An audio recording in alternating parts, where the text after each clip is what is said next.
It's the Orioles on Masson as the final month of the 2009 regular season begins for the Yankees and the Orioles. The Yankees winning the opener last night now have a 10-3 edge over the O's on this season's series. Hi, everybody. I'm Gary Thorne for the Yankees. They have the #1 record in all of Major League Baseball. They have just been red hot since the All-Star break. The Orioles finished the month of August with a record of 10-20. But there were some Oriole bats and pitchers who came through a month that looked pretty good. Nick Markakis was certainly one of those. A steady bat. Brian Mattis finding his way around the majors. Cesar Izturis finding his way around with the glove. Outstanding at shortstop. Here are the numbers. Markakis NPA, the high averages for the month of August. Brian Mattis, the 3-2 record. Chris Ray out of the pen with a 2-1-2 in 13 games. The team in August, 4th in hits, 1st in doubles, but still 13th in ERA. Mike Martinez, we head to the final month to put up those final numbers. Well, Gary, it's going to be difficult to really put up a good win-loss record in this month, considering who you're playing and the fact that the Orioles haven't had a winning month since June last year. But the interesting thing is to watch the effort, watch the focus, and watch how these guys go about their business. There's an awful lot of pride on stake, and they want to see good effort for this final month of the season. All right, A-Rod not in the lineup last night, will be in the lineup tonight. We'll check all of the Yankees who will be in when we come back to Camden Yards.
On Masson is brought to you by Southwest Airlines.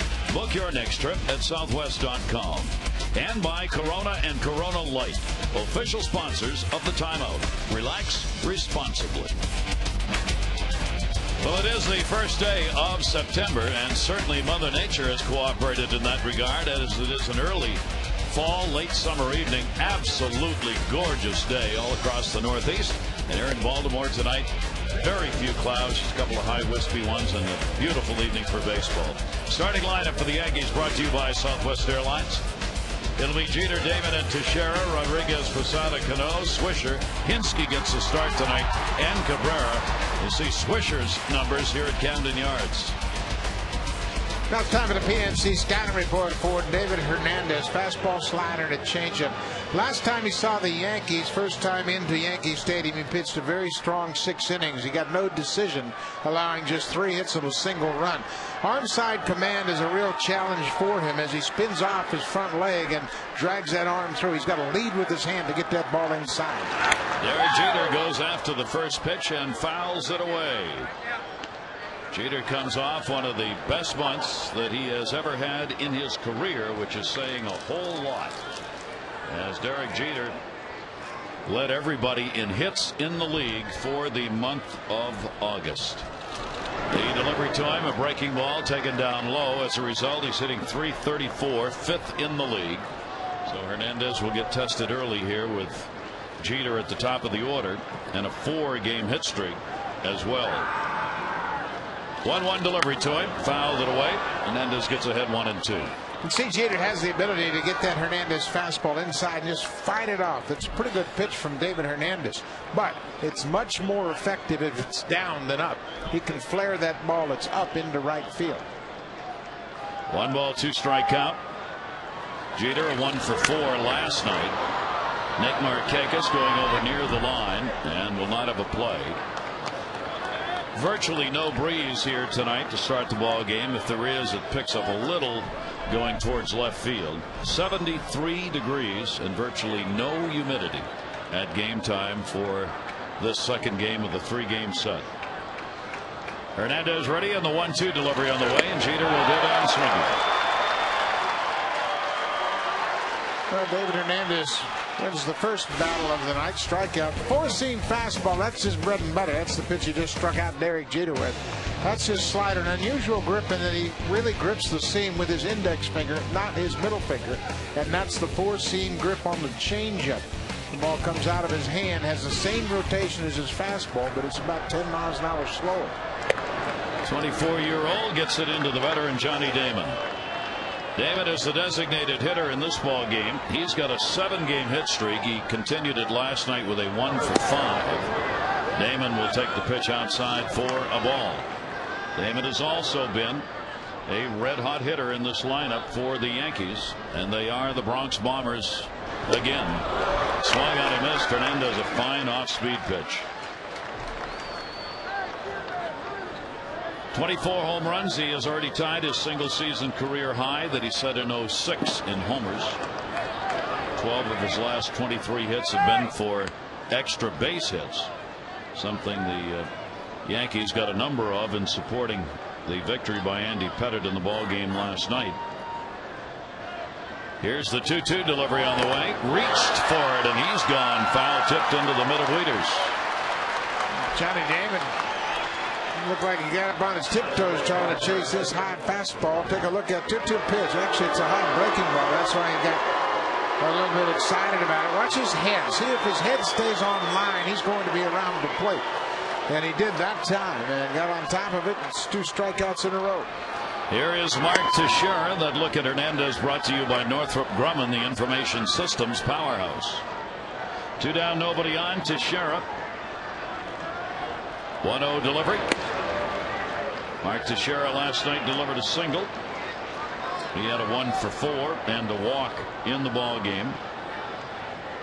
Second in home runs, first in RBIs in the American League. And the pitch is away to him, and the count will go to 3-0. David Hernandez, only 1 start against the Yankees in New York. Gave up just the 1 run on 3 hits in a great 6-inning performance and was non-decisioned. He will issue the walk here. Mark Teixeira is on. That's batted in, American League leaders, and Teixeira reaches base mark ahead of Alex Rodriguez, who got his season going right here in this ballpark back in May. His first at bat, first pitch of his first at bat, he goes deep, and that got the Yankees off and running. You see the excitement of having A-Rod back, and his season got underway right here in this ballpark. And the Yankees have not looked back since that game. A-Rod now 576 career homers. He is 9th on the all-time home run list. Next on the list is Mark McGwire, who he'll try and chase down. He's getting about a game off a week just to stay healthy after the offseason, beginning of the year injury problems. And they'll continue to do that so long as they've got this lead, which is now up to 6.5 games over the Red Sox. They picked up a half game last night as the Red Sox were idle. 1-0 count on A-Rod. Towering pop-up, shallow left field. Shortstop is Torres going out. And he's got it. Good inning for Hernandez. A runner left on with a walk. The Orioles lineup. We'll check it for you when we come back.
Good first inning for Hernandez against the Yankees. Now the Oriole bats will try and get it going. Let's take a look at the starting lineup brought to you by Southwest Airlines.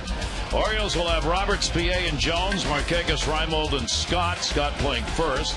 Mora, Wheatus, and Astures. Luke Scott against Burnett. 500 and a homer. PNC scouting report for the big right-hander, A.J. Burnett. Fastball, he throws a spike curveball, a lot of wicked break to it, and he throws it hard. Slider and a changeup. He dominates the Orioles. He's 9-1 for his career against Baltimore, and he has 97 wins. He's 3 shy of that 100-win plateau. He has never lost a ball game in this ballpark.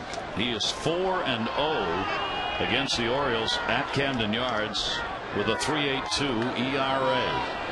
The Orioles, again, as they did with Andy Pettitte last night, face a pitcher who has had enormous success against them lifetime. 2-0 this year.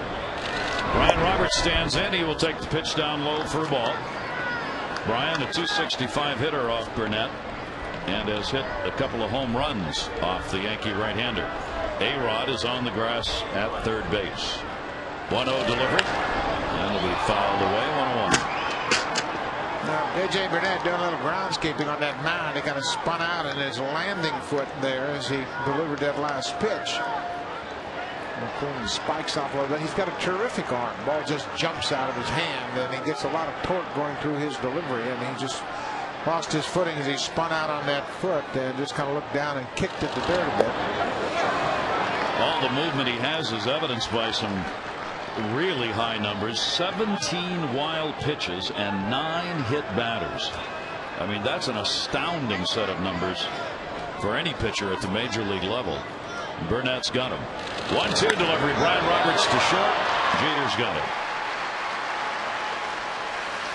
Well, a little bit different look defensively for the Yankees tonight. Swisher started in right last night. Tonight he moves over to left. Cabrera's in center. Kinski gets the start in right field. Jeter and Cano up the middle. They both have terrific defensive seasons. A-Rod starts tonight at third. Teixeira's at first. And Jorge Posada for the second consecutive night starts behind the plate. Joe Girardi looking to take the Yankees to the postseason. They certainly should make it. They've never lost this big a lead in their franchise history at this late a date. Felix PA.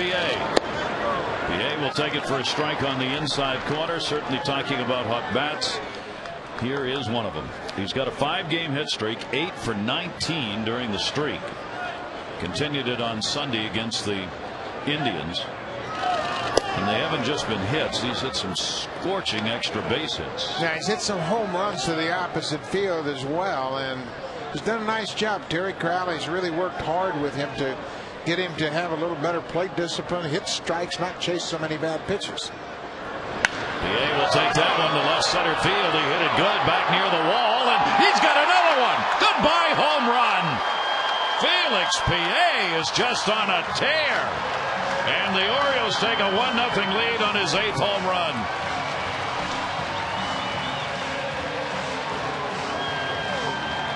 Well, we told you he goes opposite field, and he crushes this 1-1 fastball away. 94 miles an hour. Watch how he gets his foot down, and the hands are still back, and then he explodes through the zone. He has really quickened up his stroke, and because of that, he's keeping the ball more on the line, and he is hitting it with some authority. So the big home run, and the Orioles go on top here by a score of 1-0. And PA is really upset about something, and Dave Joust is screaming. That ball in the air to left center field, hit by Jones. That's going to be in the yard, and it'll be handled by Cabrera. I don't know if Burnett said something or looked sideways at PA or what, but I'll tell you, Dave Joust right there in PA, they had swords coming out of their eyes after he got back to the dugout. Yeah, I'm not sure what happened, but PA certainly didn't show up A.J. Burnett. He was running as if the ball was going to be a double. By the time he got the second, he broke it down. But Joust was hot. And PA turned around and looked out and was just as mad as Dave Joust was. Don't know who that was at, though. It may not have been Burnett. 2 down. Here is Nick Markakis. And that is taken for a strike. Burnett has now surrendered 21 home runs on the season. 9 of those have been hit by left-handers. Markakis with a 1 for 4 in last night's game. And Nick up the middle, and he's got a base hit. At this point, it might be appropriate to remind you that Burnett has not won in his last 6 starts. He's had 4 losses and 2 no decisions. Last 3 losses have been against Texas, Boston, and Oakland, and he's been hit fairly hard in those games. Yeah, man, more than anything, it's been a pitch or two during the course of each of those individual games, but you can see his ERA up over 6. And he has not pitched particularly well. Last time out, he struck out 12 Texas Rangers in 6 innings, but gave up a 3-run home run. Here's Nolan Reimold. Reimold will take the slider for a strike. So the Orioles here in the first inning trying to get as many hits in this inning as they did in the ball game last night. They had 3. Here's the 0-1 delivery on the way, and that is taken inside for a ball. Reimold, 1 ball, 1 strike count. He is the designated hitter in the ball game tonight, with PA getting the start in left field. Reimold had an 0 for 4 and ended a 17-game streak in which he had reached base. Markakis back.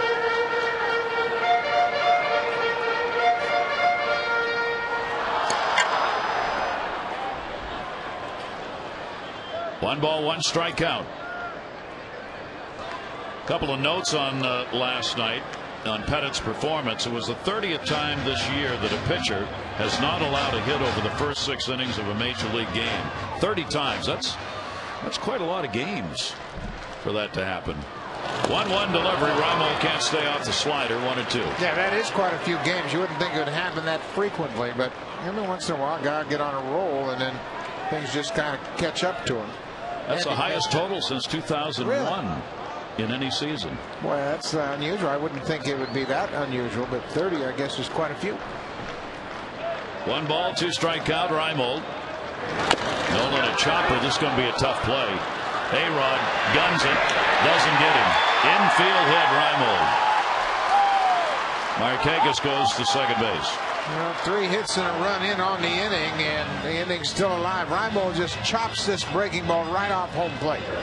Goes up in the air. Alex Rodriguez has to wait, plays the hop, and it's not in time. Reimold just outruns it. That'll bring up Luke Scott. This is the batter the Orioles want up against A.J. Burnett with 2 on. Scott is 5 for 10 with a home run lifetime off Burnett, as we showed you in the lineup. Luke's playing at first base in the ball game tonight.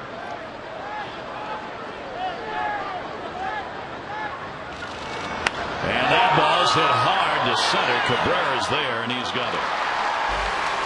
Felix PA has given the Orioles the lead. He's got a 6-game hit streak that he extended with this shot, his 8th home run of the season. Orioles up 1-0.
worth of American Classic scratch-off tickets from the Maryland Lottery for every Oriole home run hit tonight. You can have a chance to win too. Log in MassonSports.com. Orioles up by a score of 1-0. We're going to tell you a tale out of office. We can't show it to you. The names have been changed to protect the guilty. I want to hear how you're going to do this. Posada. The reason you are a lawyer, I know. The reason Chelsea and PA were upset is because after the home run was hit, A.J. Burnett turned and looked towards center field and spoke of the home run hitter in terms which are not appropriate for public television of any kind. But he was talking to himself. Yes, he was. He was not talking to Felix PA. He was not. He was just upset at himself. But he did refer to him in a way that would have upset PA's entire family, especially on the maternal side.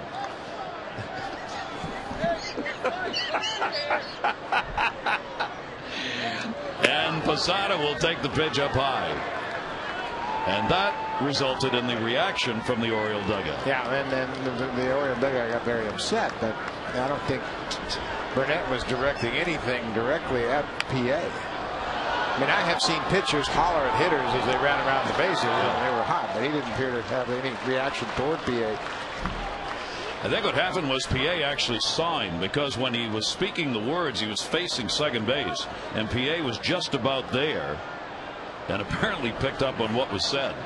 Here's the 2-2 delivery. Jorge Posada takes it up high. Posada had an 0 for 4 in the ball game last night. David Hernandez, as we said, has faced the Yankees only once, so only 2 or 3 at bats for these Yankee hitters against Hernandez. Yeah, that start came July 20 at Yankee Stadium, and David actually had a tough first inning.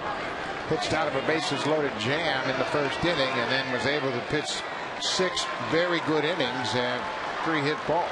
Posada did not know that was ball 4 and is headed down to first base somewhat late. Plate umpire Angel Hernandez is standing there looking at him, inquiring as to whether he wished to go or are you going to leave or not. Do you want to stay? Yeah. You have a special meeting here? Let's go. And Robinson Cano was waiting on deck, and he started back, then started back up to the plate again, thinking he was supposed to hit. Cano's got a 4-game hit streak. He comes in 7th in average in the league. Goes after the first pitch and fouls that one back. Cano batting at .316 and Jeter at .334. Both Yankees are in the top 10 in averages in the American League. Cano had a .347 month of August with 5 home runs. 0-1 delivery to him. Breaking ball in the dirt. Weeder stops it. Jorge Posada not going anywhere. Well, Cano likes hitting in this ballpark. These are the highest averages by opponents this season at this ballpark, Oriole Park in Camden Yard. Kevin Youkilis even loves it. He'd just soon stay here all the time. But there's Nick Swisher and Robbie Cano among the top 10, and Cano hit .344. Swisher's hitting .500 for the season. And you get all those Eastern team players who have a lot of at-bats here in this ballpark. Here's the 1-1 delivery on the way, and that one is drilled way back and right, and goodbye, home run. So he picks up September the same way he left August, and a 2-1 Yankee lead.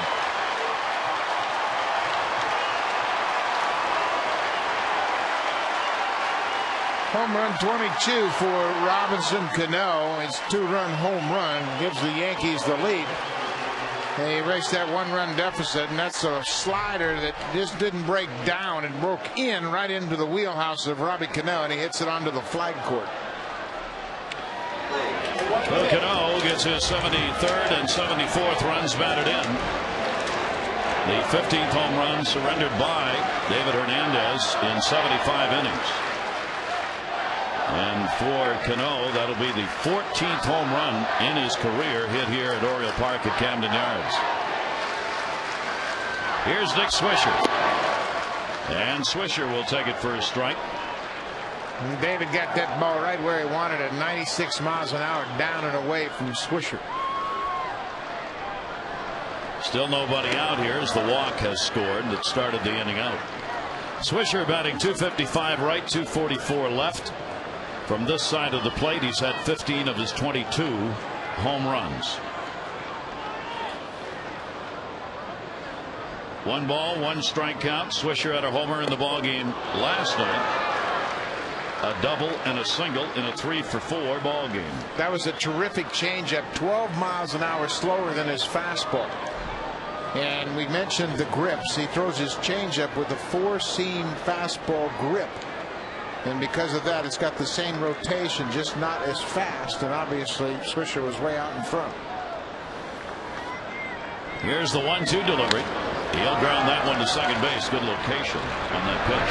Brian Roberts gets the out one away here in the second inning. Hinske coming up. July 20th against David Hernandez at Yankee Stadium. Eric Hinske drives in the only run that Hernandez would allow, a solo home run. One of just 3 hits over his 6 innings of work. He got a no decision. The Yankees won 2-1 in the bottom of the 9th. Orioles have not won a game at Yankee Stadium. All 3 wins have come here at Camden Yards, with the Yankees leading the season series 10-3.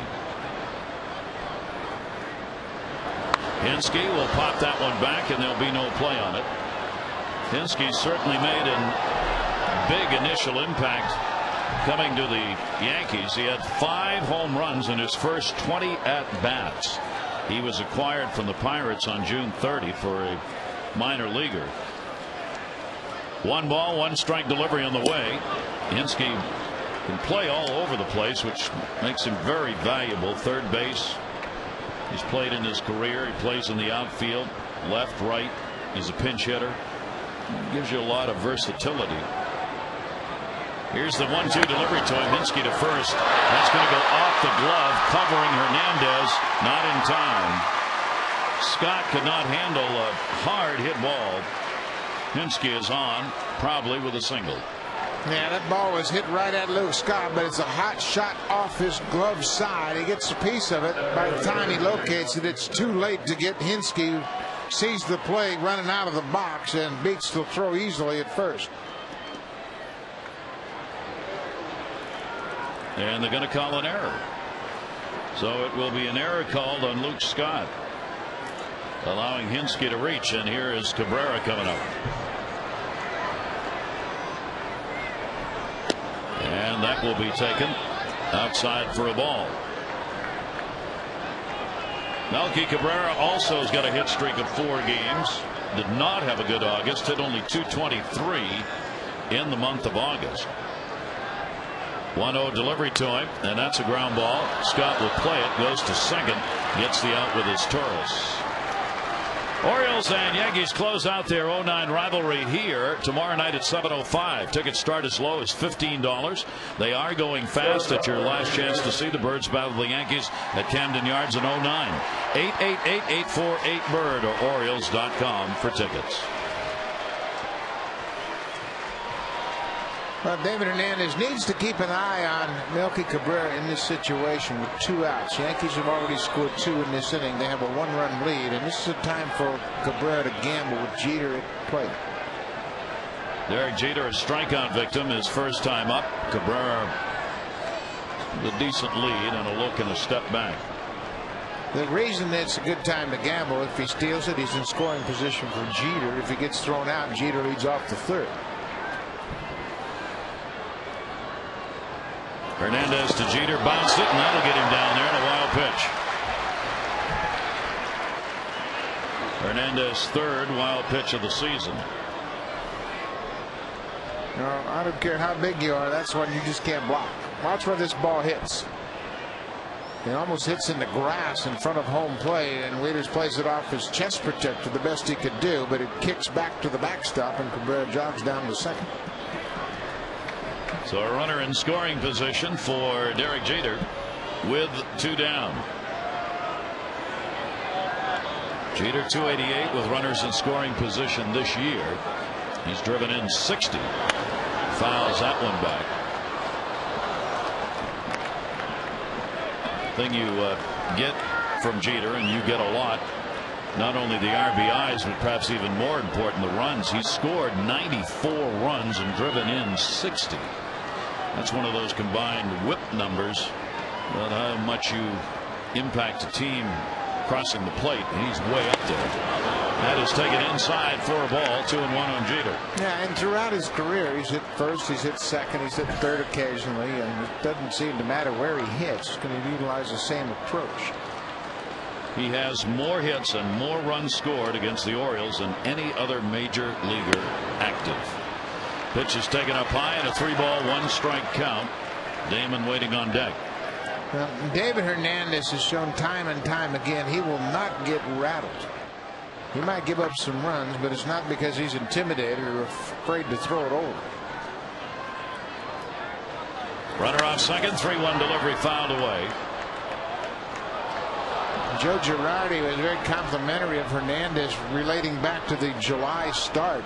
You see the lowest opponent's batting average with runners in scoring position. Hernandez 202. Pretty impressive for a rookie. When you look at Eric Bedard, Jonathan Papelbon, and Zach Greinke, the only guys that are ahead of him. 3-2 delivery, and that's going to be up and in.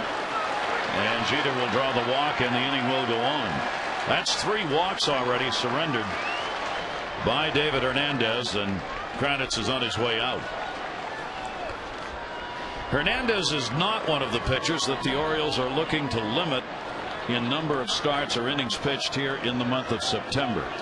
For Mattis in particular, and probably Tillman, the Orioles intend to probably cut them down, shut the season off midway through the month of September. Andy McPhail said before the game, when I was talking with him, he does not want the young pitchers to be about 20% more innings pitched from what their highest has ever been. That's kind of a guideline for him.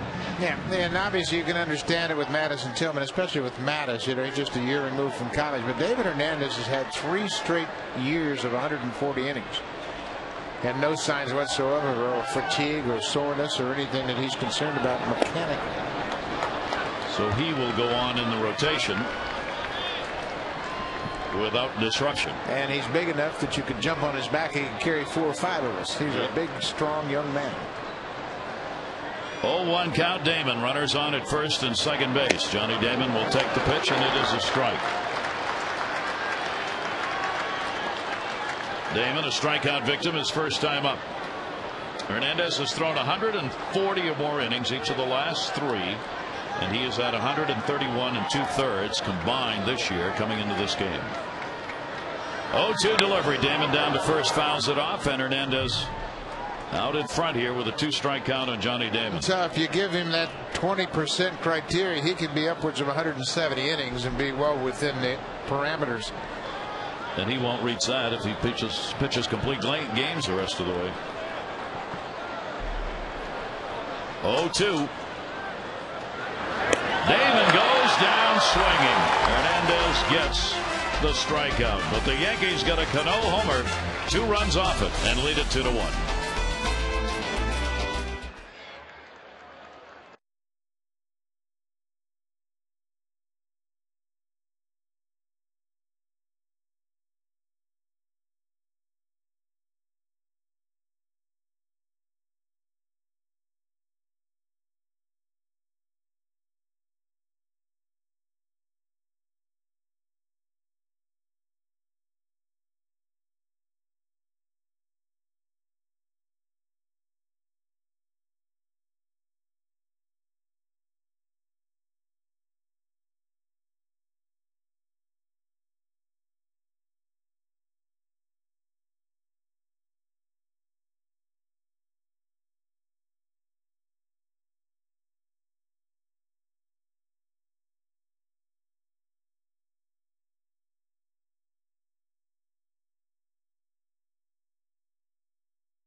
celebrates a special day today. Melvin Mora picked up the home run in the ball game off Andy Pettit, the only one that the Orioles would get, and on this date turned a triple play as a shortstop, letting a fly ball drop in left field and turning 3 back in the year 2000. You don't get many of those, and Melvin had the foresight to realize he was going to be able to let a ball drop without an infield fly rule, and got them all. Outside of first base, and Teixeira will run out of room. Mora, Wieters, and his Torres coming up to the O's against A.J. Burnett. Against Burnett, Mora's gone 5 for 20 with a home run in his career. 32-year-old right-hander who was 10-8 on the season, looking for his 98th career win against 84 losses. The 0-1 delivery, Mora again into the screen with it, 0-2. Yeah, and again, Burnett starting to get more comfortable with his location. With so many pitchers, we talk about it often, how it takes him a while to get into the flow of it, but especially a guy that throws hard and has such an aggressive delivery, and he got a lot of things going on. He's a powerful guy that really unloads toward the plate. Towards the shortstop hole, and Jeter's got no play. That will be an infield single. The Orioles get their 4th hit. This one a lead off in the 2nd inning. Now Derek Jeter, watch the jump at shortstop. He moves to his right, and this is a patented play for him to do that jump throw, but he didn't have a chance. Just too deep. Melvin Mora sliding in. No throw at first base. Leadoff base hit for Mora here. Melvin on, and that'll bring up Wieters. Wieters had an 0 for 3 in the ball game last night, and Burnett's pitch will be taken down low for a ball. Matt checking down at third with Juan Samuel.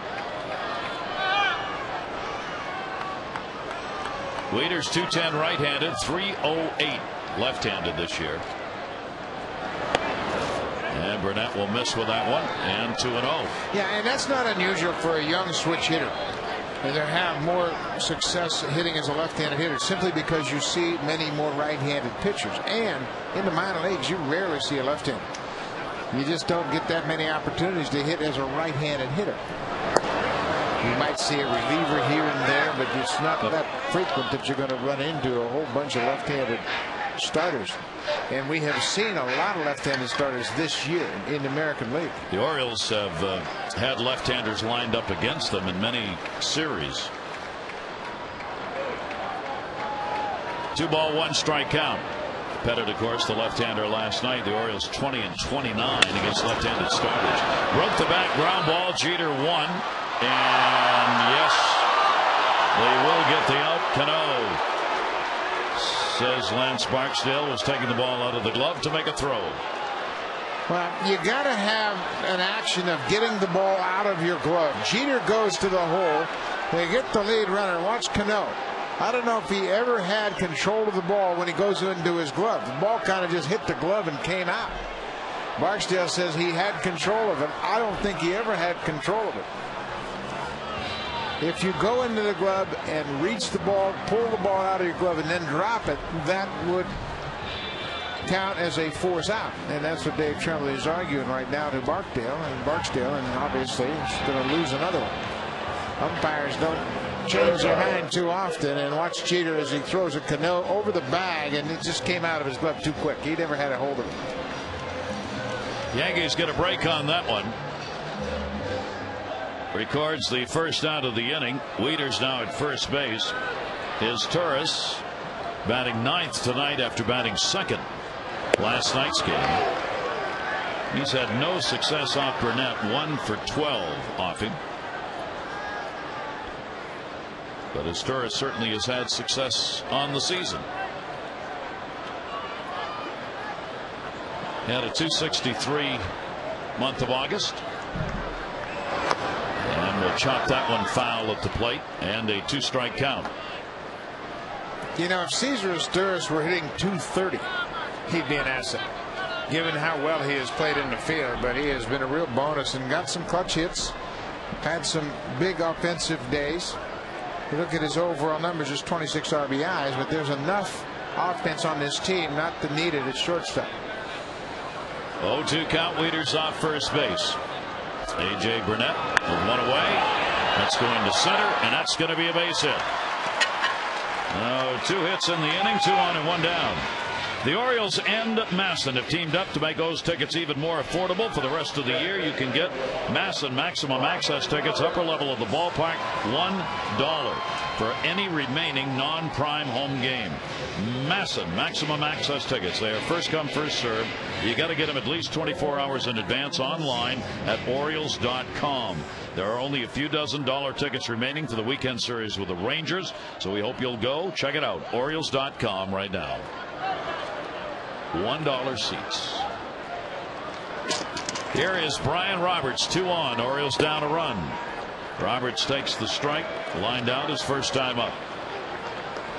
Leadoff batter RBIs. He certainly has a chance right here with Wieters at second base. Ian Kinsler has 66, and right behind him, just 4 back of Brian Roberts, ahead of Derek Jeter. Brian just 4 for his last 32. Down to third, and that'll be a foul ball. Brian's trying to get the bat going here and finish up strong in the month of September. You say the final month, that actually this season, this year, runs into October, into the first weekend of October. The Orioles will be finishing up at home. For the O's, kind of a hellacious road trip coming in light of the way the season's gone. They've got to go to Toronto, Cleveland, and Tampa Bay in a 4-game set at Tampa Bay. Then they come home for the final 3 games against Toronto. Those will be in October on the 2nd, 3rd, and 4th, Friday, Saturday, and Sunday. 1 ball, 2 strike count on Roberts. Burnett's got Wieters at second base, Torres at first. The 1-2 delivery. Brian will pop that one up to second base or first. Teixeira wants it, and he's got it. 2 down.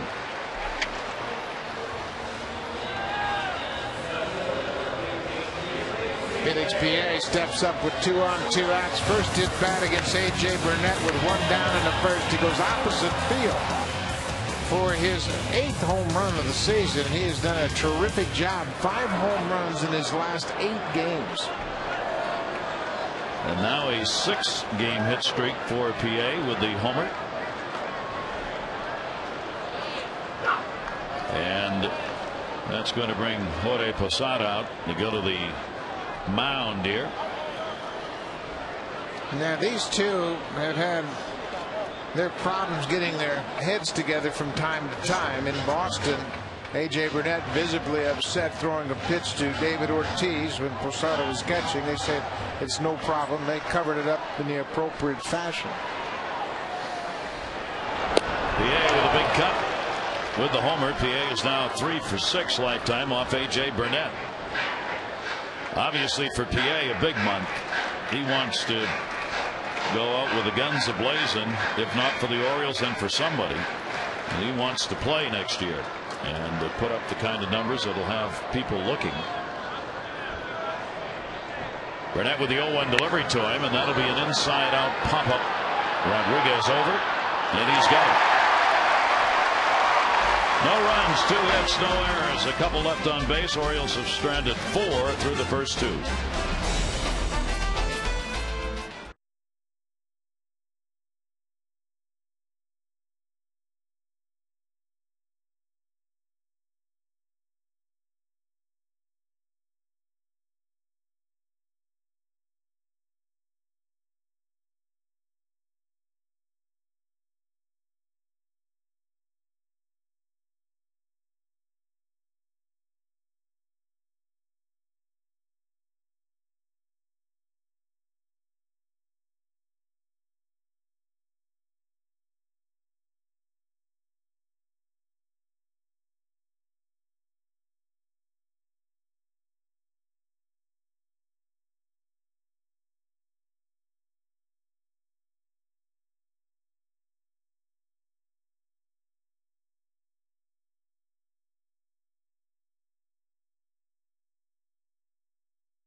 Jeff Fiorentino moved back in with Nick today, and the two were roommates back in 2006. But a lot has changed since Nick was a rookie and Jeff was with his second stint with the Orioles. You see, now Nick is married. He has a kid. He lives in the suburbs. Back then, they were two single guys living in the city. And Jeff said, well, it's still pretty much the same. Christina does let us play pool and ping pong in the basement, but the stipulation is that I have to babysit to earn my keep. So today he had to spend 20 minutes with the baby, which he was happy to do. So if Nick is looking a little more refreshed, it's because he's taking advantage of his new tenant, Gary.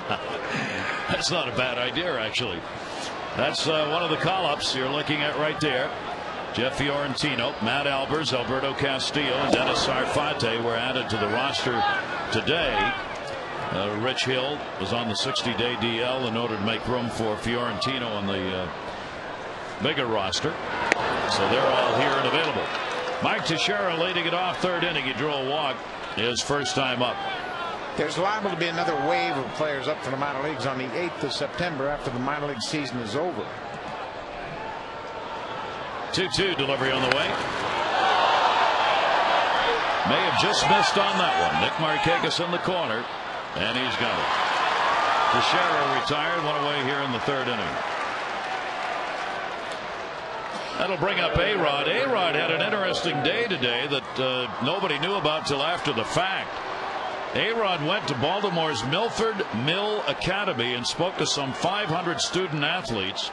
He did it through the St. Joseph Medical Center's Powered by Me program, which is an anti-steroid initiative instituted by Congressman Elijah Cummings and the state school chief, Dr. Nancy Grasmick.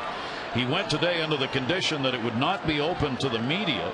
He spoke to the kids, and the director of the program said he was sincere, humble. Students loved having him there. He made an impact, and everybody appreciated his efforts. And apparently he asked to go. He contacted Cummings' office, according to the report in the Baltimore Sun online today, and asked if he could become involved in the program somehow. And that's what he did today. Well, obviously, a man of A-Rod's stature can have a dramatic impact. He goes out and chooses to speak about the perils of steroids. Foul tipped into the mitt. He is gone. 0 for 2 in the ball game for A-Rod. He has popped out, struck out. That's going to be 4 Ks in the game for Hernandez. David Hernandez has always had this good fastball. When he throws it upstairs, it's got a little bit of hop in it. And he's had a much better command of it to both sides of the plate. He's always been good to the first base side. And today he's been really sharp on the third base side of home plate. That's the arm side command we talk about. 2 down, nobody on for Posada. He drew a walk in the second and scored on the Robinson Cano home run. And this time got one deep. Looking up, Markakis, and goodbye, home run. Jorge Posada this time delivers the homer on his own. That'll be number 18 on the year.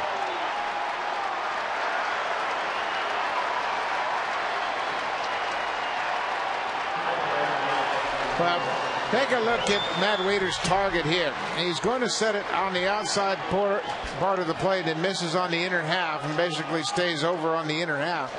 Posada got underneath it, but hits it far enough to get it up onto the flagpole. So the Yankees, who have used the long ball all year, continue to do it here. They extend their lead to 3-1.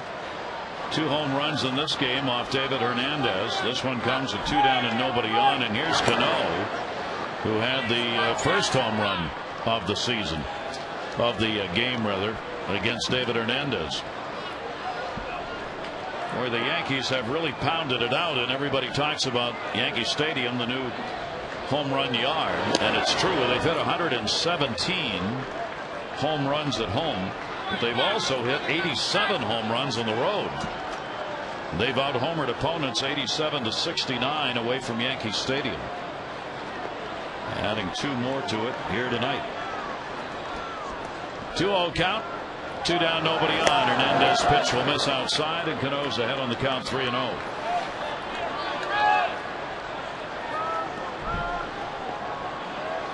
Boy, this is another murderer's row in New York.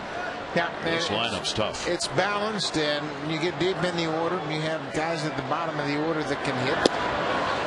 4 straight out of the strike zone. 4 walks surrendered by Hernandez.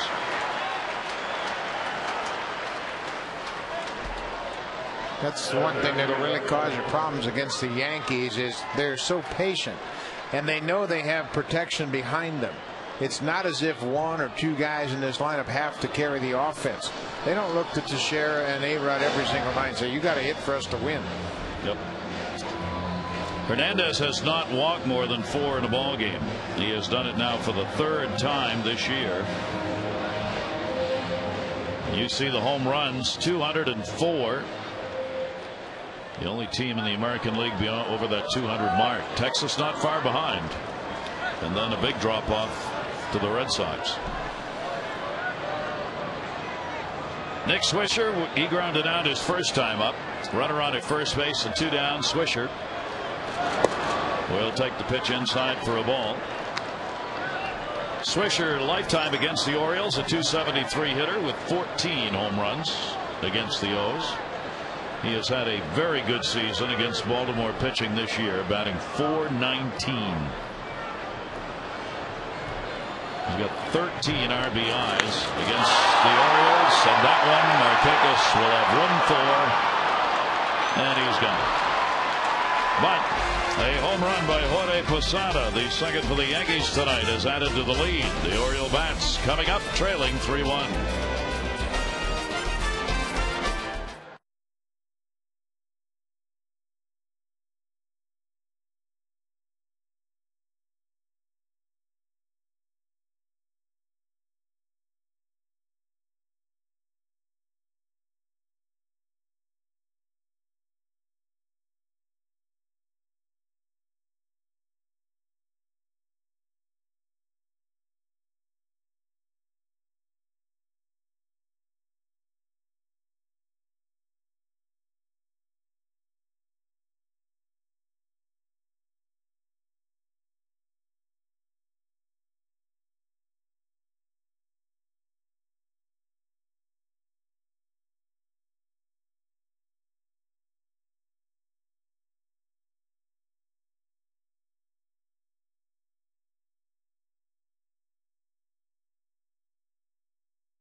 And for Theo Harris on this gorgeous evening at Oriole Park at Camden Yards.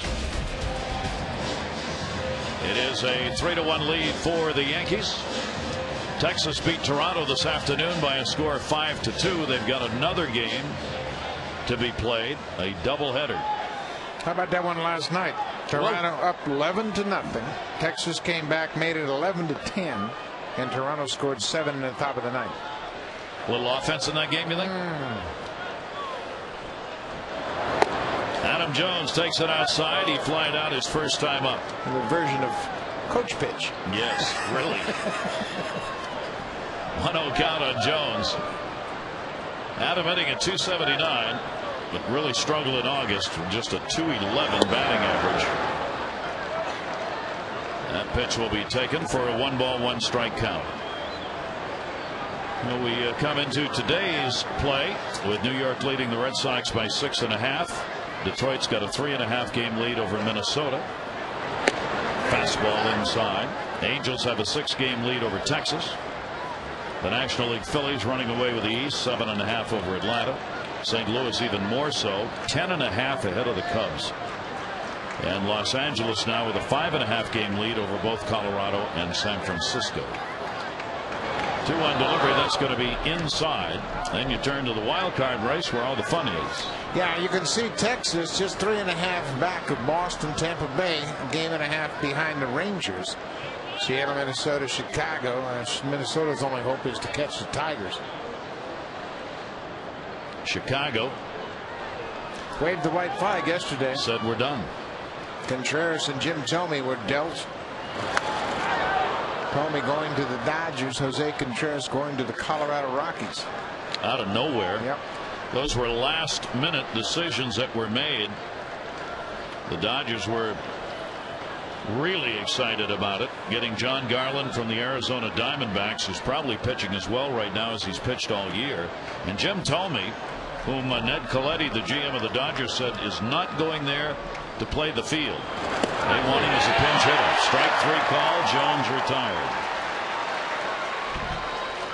One down here in the 3rd inning. Attention to all the youth sports teams, players and coaches. Don't forget that Youth Sports Day is coming.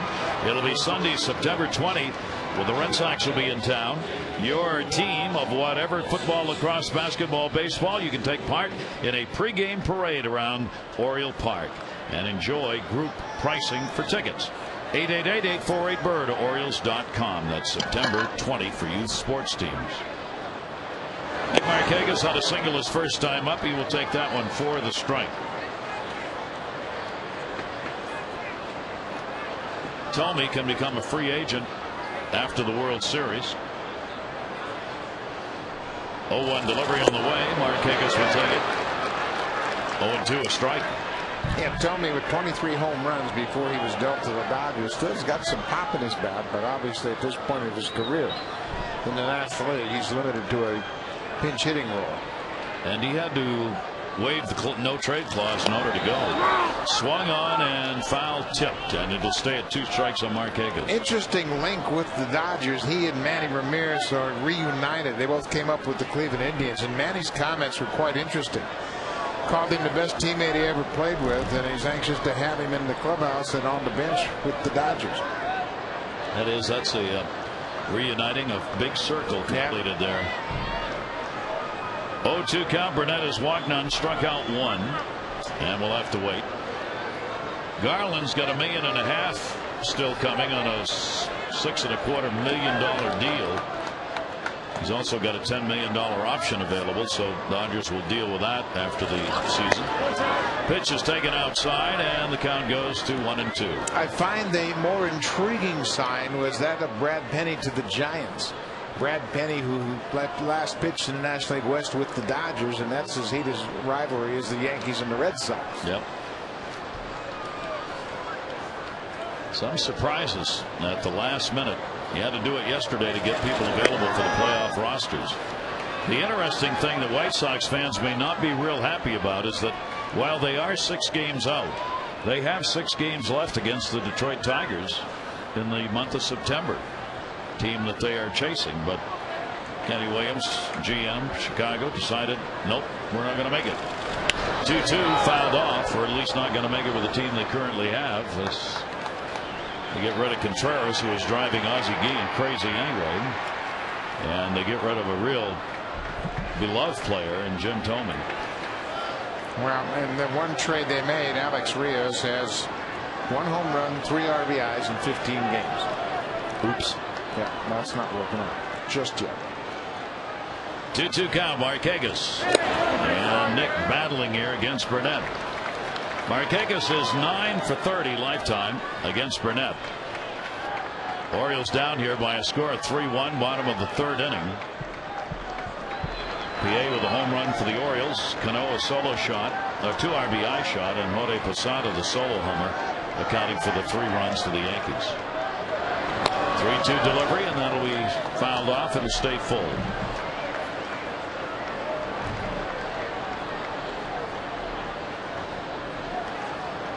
It is scoreboard watching time for fans, players, managers, administrative people, for all the clubs that are involved in the races.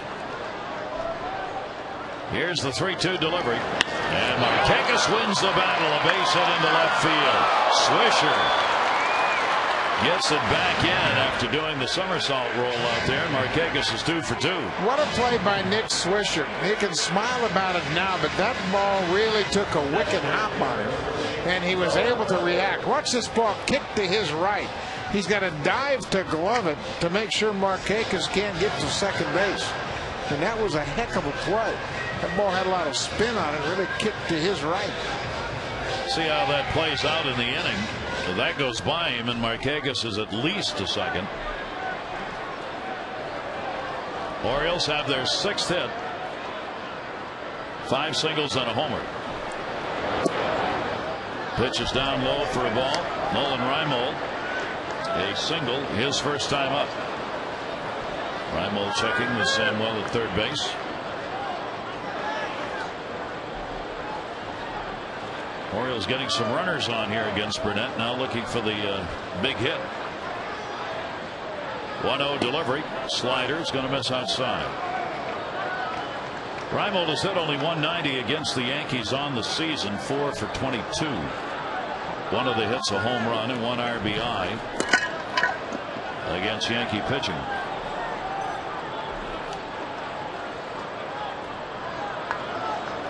Two-0 delivery. Got one he wanted, couldn't catch up to it. 2-1. And got a little bit behind that fastball, but he had the right mindset. Hit something up, something you can see, and let it loose. 2-0 swing. He was just a tad late. Burnett comes in 8th in the league in strikeouts. He's got 153.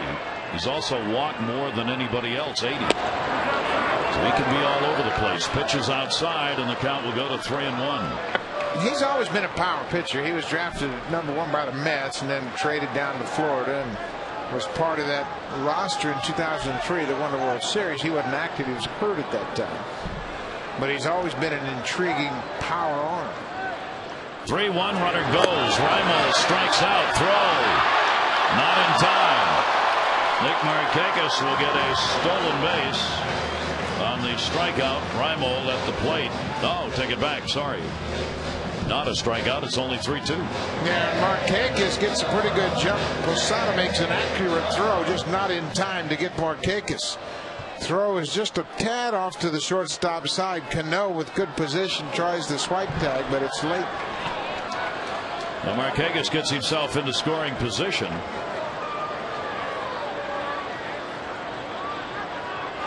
And Reimold pops him up.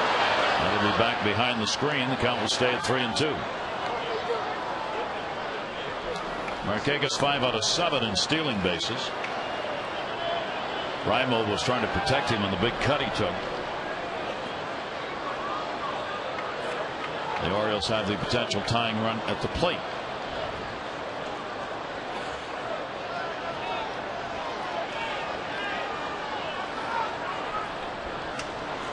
Three-two delivery again. Reimold takes it, and he's going to walk.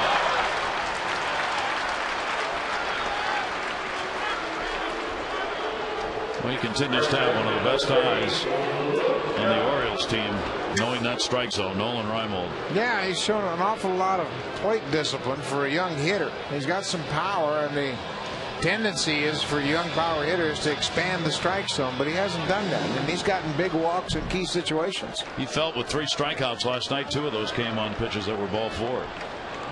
Here is Luke Scott. Scott flying out to center field, his first time up. The Orioles another chance here. They've left 2 on in each of the first 2 innings. And Scott will take the pitch inside for a ball, and that will send Jorge Posada back out.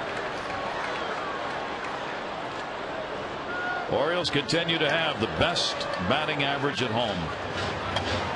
292 here at Camden Yards, their team average. It's been up there all year long, flirting with that 300 mark or a little over.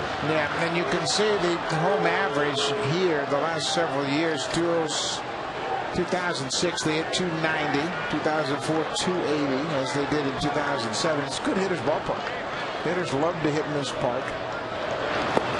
Check swing and he went around on it. 1 ball, 1 strike count on Luke Scott. Orioles trying to find that key hit right now.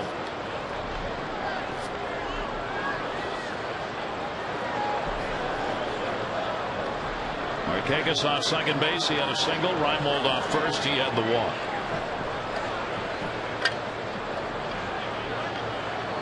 Scott 289 with runners in scoring position on the year. 1-1 delivery. Stayed away. Luke loves to hold that bat out there. He's one of the few guys you see that do that for the third base umpire to see where he stopped his swing. He just kind of freezes. He gets it back to where he wants exactly, he stopped it. Yeah, watch him pull it back a little. Right there. Right there. That's where it was. Never went right further there. than that. Nope. Have a good look at that, Marvin Hudson.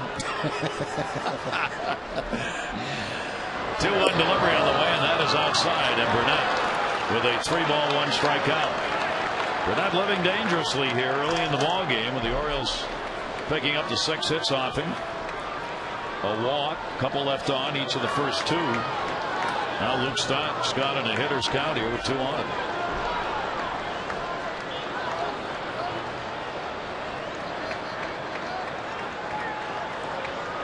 Here's the 3-1, and Scott will load him up. Bases loaded and 1 down. Well, you can see why A.J. Burnett has had some trouble over his last 6 starts. He's 0-4 with a 6 ERA. Dave Island, the pitching coach, has popped out of the Yankees dugout. See if they can't get A.J. straightened out here. Chance for the Orioles to get right back in this game. Hit into that bullpen early. One thing to remember is that this roster now is expanded as the September date has arrived. Looked like a pretty stern little conversation with A.J. Burnett right there. They really want to get Burnett obviously straightened out here in the month of September. They need him to be ready to rock and roll in what they foresee as the upcoming postseason. Markakis at third base, Reimold at second, Scott at first, the latter 2 with walks.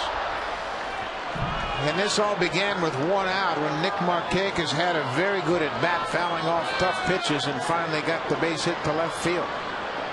Melvin Mora had a single his first time up. Ground ball to third. That is going to be a base hit. That will score Markakis. That will score Nolan Reimold. Throw to third, not in time. Mora down to second, and this ball game is tied at 3. Oh, what a clutch hit for Melvin Mora. They had Burnett on the ropes, and they cash it in. Mora with his second hit of the day drives in 2. Inside fastball. He turns on it, opens up the hips, and just throws the barrel of it. Hit it past Alex Rodriguez at third. Swisher's throw goes to third base. That allows Mora to go into second as Markakis and Reimold come in to tie the score. 37 RBIs on the year for Melvin Mora. Now Matt Wieters with 2 in scoring position. Still only 1 away. Wieters can give the Orioles the lead. Takes it in the air to left. It is not deep. Swisher, runner tagging. And the throw. And a good move not to send him. Would not have been a chance on that one for Luke Scott. So Wieters unable to get it in with 1 down, and they're now 2 away. You can see Scott tagging up right there. Samuel has told him bluff but don't go. And he retreats to third base. Swisher's throw was a strong one. So that will leave it up to Cesar Torres. As Torres had a single his last time up. 276 with runners in scoring position for him. Boy, a base hit right here could drive in 2. Melvin Mora at second base, even though not fast, he'll be going on contact here with 2 down. As Torres on a cut, strike 1. With the base hit by Cesar's first time up, it's 11 hits and 52 at bats. That's a little bit under the 200 average since August 17. Now he'll try and pick the offensive pace up here in September. Timeout asked for by Jorge Posada.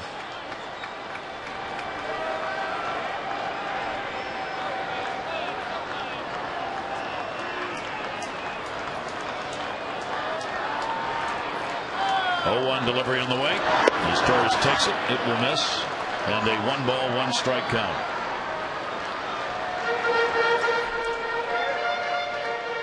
The left-handers are hitting only .211 off Burnett. I mean, a very low average. Right-handers .273. So lefties have had a distinct advantage of him. That one down to first base. Teixeira's going to handle this one, and Burnett works his way out of the inning. The Orioles, though, on the Mora single, get 2 RBIs and have tied the game up at 3.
Low all-inclusive price. You get a left field club seat plus all you can eat hot dogs, nachos, fresh garden salads, peanuts, popcorn, and more. Gather up the kids, your friends, and anyone with an appetite for fun.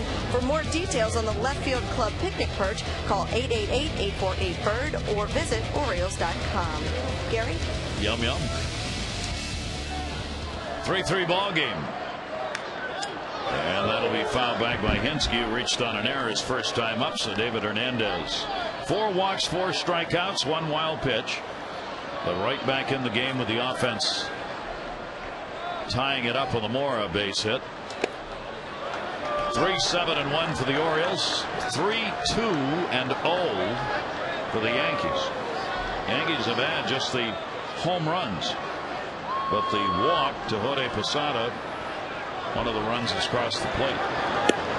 Breaking ball inside.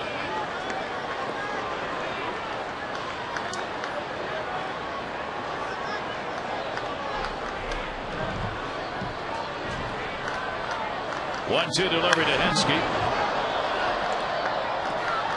Had him late on the fastball. After throwing that slider inside, he came back with a fastball, and Hinske was a tad late.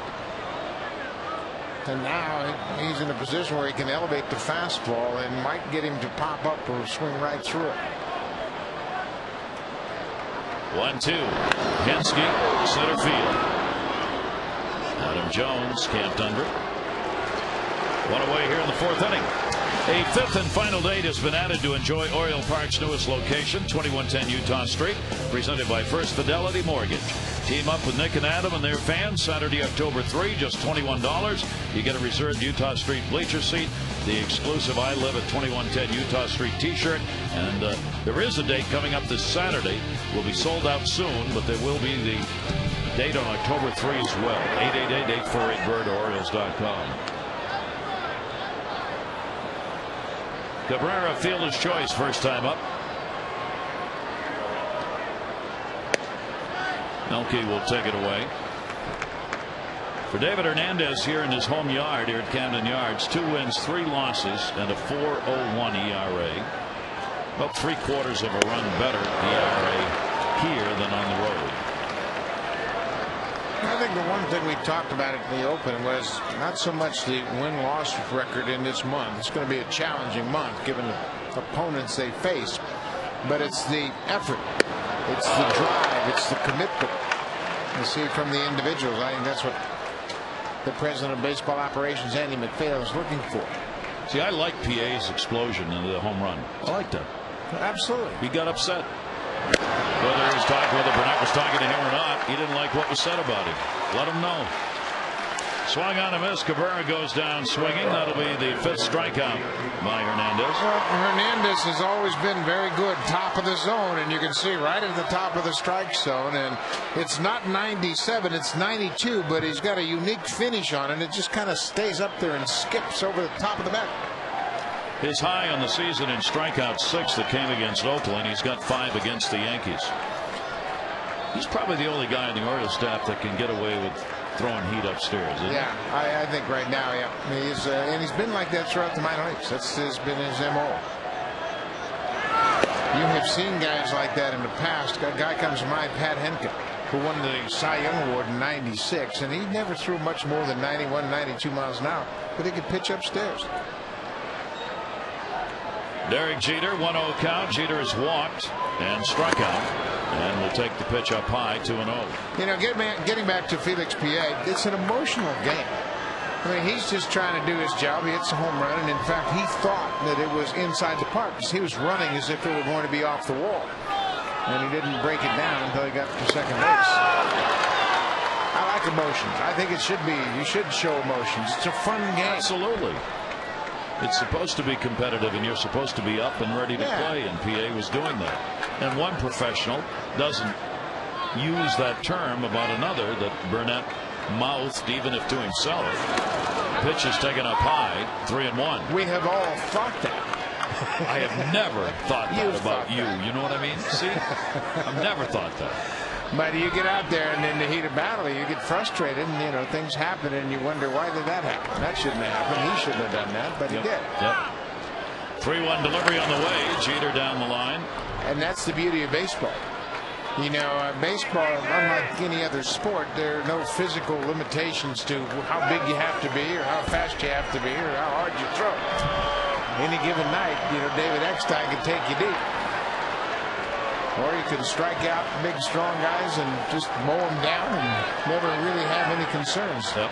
Beauty of baseball. Jeter waiting. An Oriole fan apparently threw the ball back on the field. And all the Yankee fans are standing up and wanted it. They didn't get it. 3-ball, 2-strike count. Jeter takes it and is on with a walk. 5 walks. Can't win without. Well, no, and it's a 2-out walk. I mean, those are the ones, too, that really complicate matters, especially even though it's Derek Jeter. You got Johnny Damon now, who's the left-handed hitter behind you. It's just called managing the lineup, knowing where you're at, knowing what the score is. 5 walks is a new high for David Hernandez in a ball game. Johnny Damon takes it up high for a ball. Damon has struck out twice. 2 down, runner on, ball game tied, 3-3. Wieters up.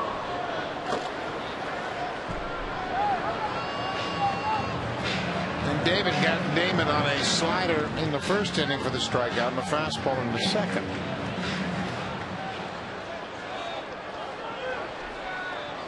Yankee team has picked up 5 walks and 5 strikeouts. Throw over and Jeter back. Ball almost got away. Luke Scott having to get out on both knees to block that and make the catch. Yankees have struck out the fewest number of times of any team in the American League. They have also drawn the most walks. And they have hit the most home runs. So what do you have tonight? 5 walks, 5 strikeouts, and all 3 runs coming on homers. 1 ball, 1 strikeout on Damon. 1-2.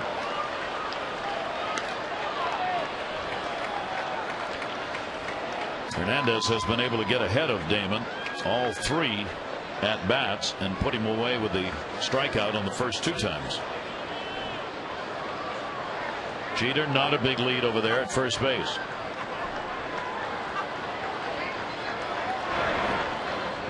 Nevertheless, he didn't have a very big lead, but David had it in his mind. He was just going to make sure he didn't get a big lead. Damon hitting .271 against the Orioles this season. He's had a couple of home runs and 10 RBIs. 1-2 delivery to him. Grounder back to the mound. Hernandez snags it. Nice play. No runs, no hits, no errors. One left on base. Bottom of the fourth coming at Camden Yards. Tie game.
Baltimore are very familiar with the name Joe Flacco as we get ready for football season, but his brother Mike is quite an athlete too.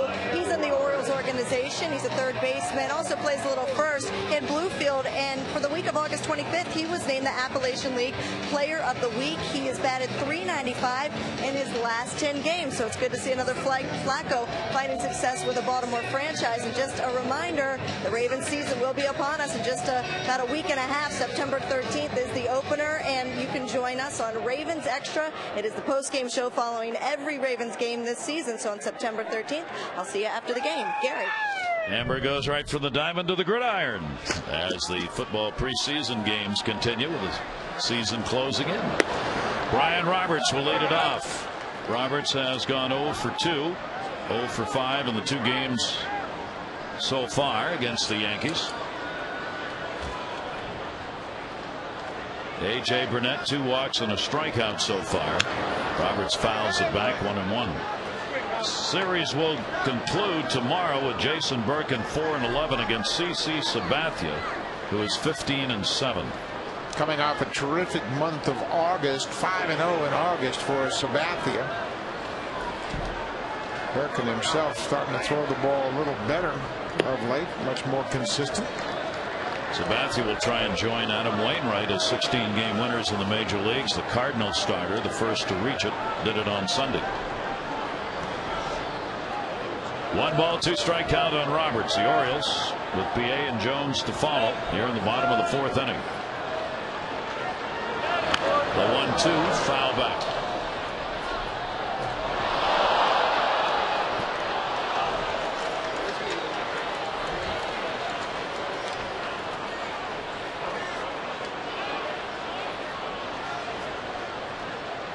Burnett has only thrown 67. I say only because watching the game, I think you'd guess he'd thrown more than that. There have been some pretty good at bats. Nick Markakis fouling off some pitches. 1-2 delivery. Breaking ball taken down low, but he hasn't issued the walks here, only 2, and he hasn't put the strikeouts up he usually does, with only 1 so far.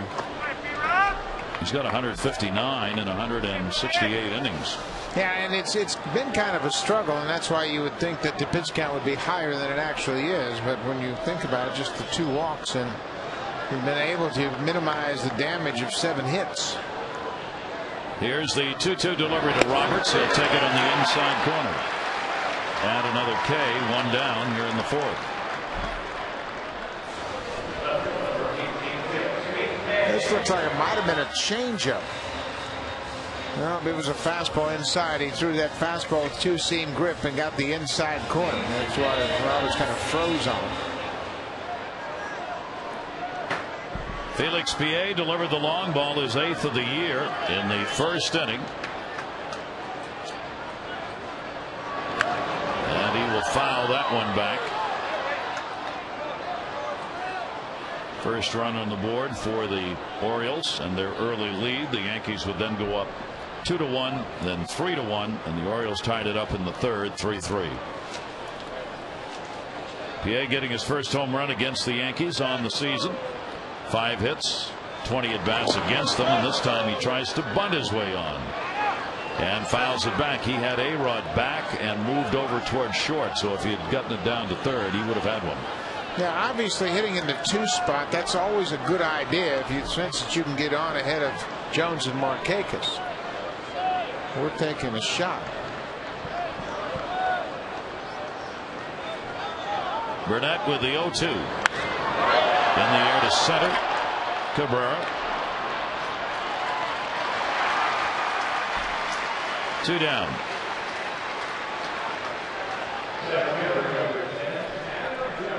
And that will bring up Adam Jones. So a 2-away, nobody on tie game. Jones will be looking to drive one. Trying to get to that 20 home run mark. He's had 3 against the Yankees this year. He's hit Yankee pitching at a .385 clip coming into this ball game. One of those home runs coming against A.J. Burnett.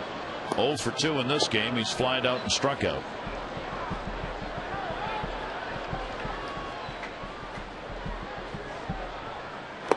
And Burnett outside with it for a ball. Doing the 360 as he finished his delivery. Yeah, he really came out of his delivery there and missed badly to the first base side of home plate. Jones will take this one inside, and the count goes to 2-0. Adam gets to the hitter's count. Burnett's first outing this year was against the Orioles in an 11-2 win. He gave up a couple of runs on 7 hits. Faced the Orioles again on July 22. 2 runs on 6 hits in that one, and got the win. 2-0 delivery on the way. Jones to second base. Cano. And Burnett will retire the side in order. 4 complete here at Camden Yards. David Hernandez back to work.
Win of the season. Second start against the Yankees. First one was a good one, but he was non-decision.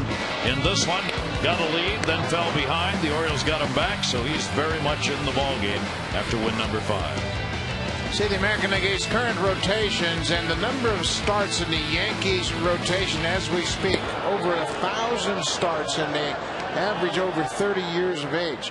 Boston almost 1,031. Look at the Orioles, 128 starts in this current rotation. So it's a promising situation, obviously, and if you're going to learn, you're going to learn pitching against these guys. This is who you have to beat eventually.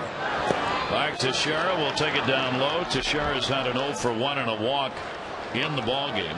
But nothing shows that better than the records over the last 20 games against both the Yankees and the Red Sox. The Orioles are 3-17 against each, and those are the teams that you ultimately end up battling here over and over and over in this weighted play, the unbalanced schedule. 3-1 delivery on the way to Teixeira. He will take it, and he's on. That's a leadoff walk. You take a look at the total innings pitched, talking about pitchers who are probably going to be shut down halfway through this month. For Brian Mattis, the total innings pitched in 08, and the total this year. For Chris Tillman, 135 last year, 137 now. Mattis, according to the GM, is in a special category because of the number of innings. Tillman less so, but still probably will not continue in the rotation through the month of September. Yeah, and that's not a bad thing. They're just starting out in their career. They're young. You know, I don't think there's a fatigue factor, just the wear and tear, and you just want to build up their stamina and get them into the rigors of professional baseball. Brian Mattis was in college last year. Yeah. So their innings pitch being watched very carefully. Andy McPhail, the one setting the standards on those. A-Rod swings and misses. He's 0 for 2. He has popped out and struck out.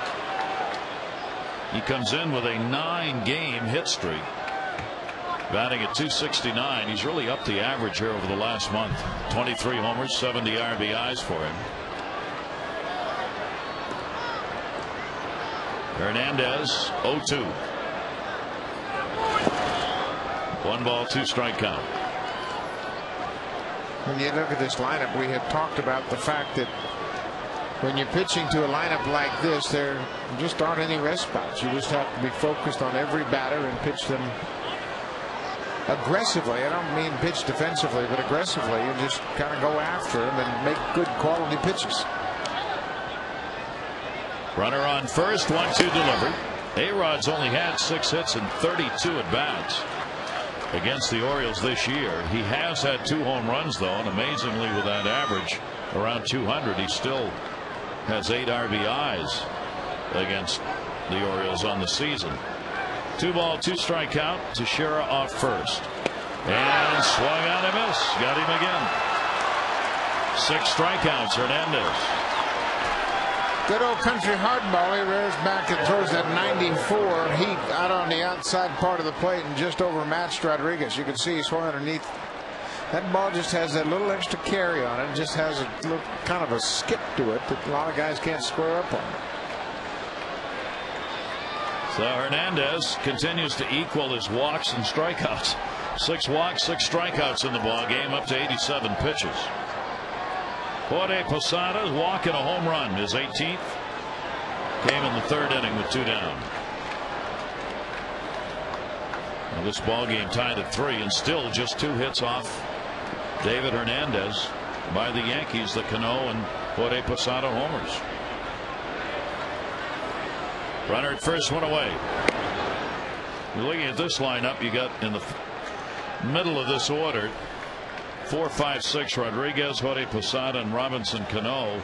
Saw a note today. What would you think would be the best 4, 5, 6 hitting group in the American League coming into today's play?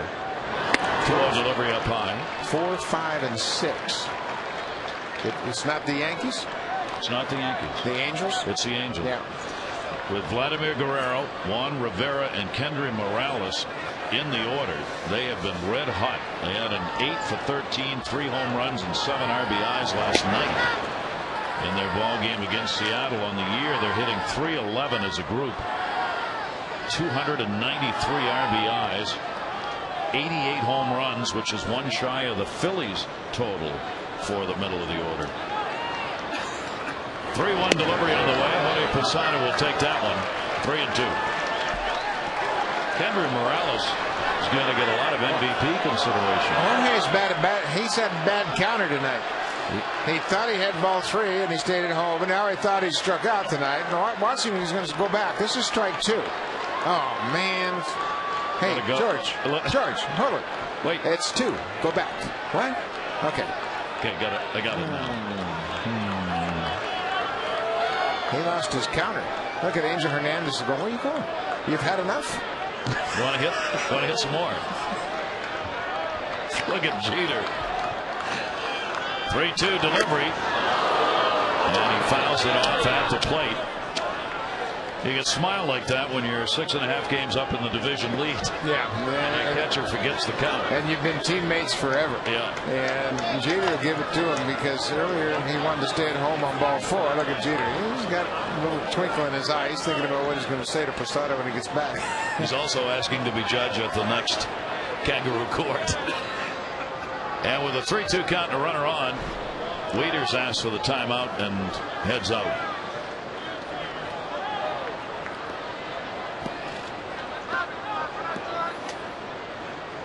Orioles trying to set up a rubber match in this 3-game set for tomorrow. Dennis Arfate just put back on the roster today with the expanded roster. 3-2 runner goes in the air, left center field, way back and off the wall. Goodbye home run. Well, I guess that extra strike mattered. Posada's got his 19th homer, his second of the game, and a 5-3 Yankee lead. Opposite field power. Looks like Felix Pierre might have banged his elbow up against the top of the fence. Fastball away, and Posada drills it to the power alley. Look at Felix go up on the fence and hit his elbow on top of that fence.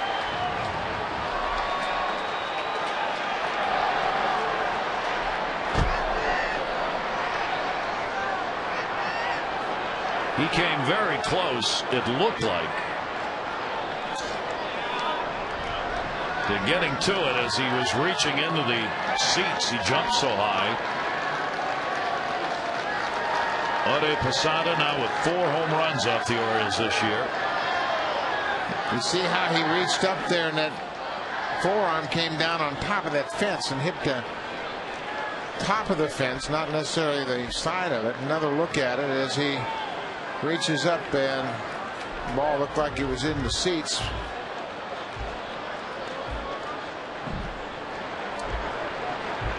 So fortunately it looks like it was more of an arm scrape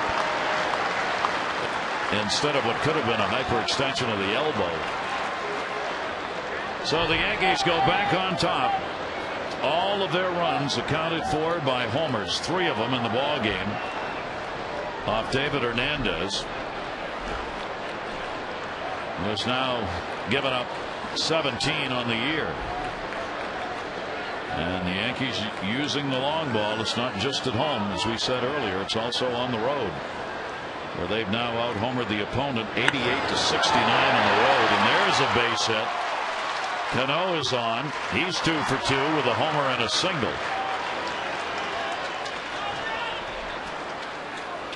First pitch changeup, Cano timed it perfectly and just kind of served it into center field.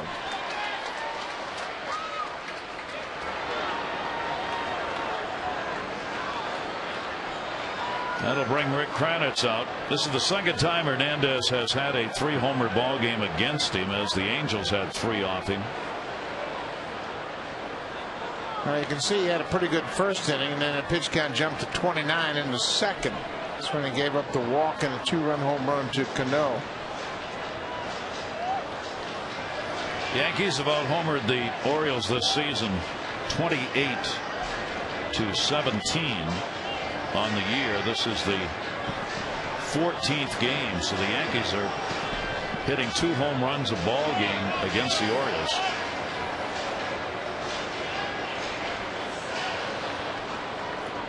Three runs, 7 hits for the Orioles, 5 runs, 4 hits for the Yankees.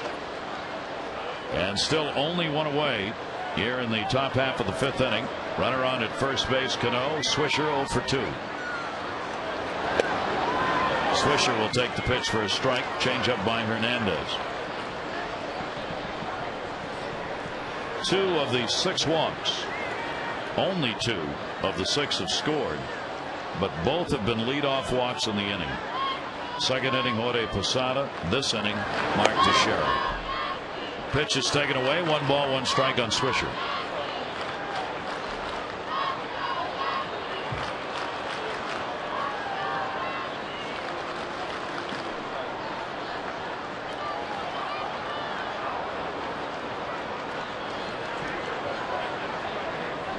Not a big lead over there. Cano back to the bag.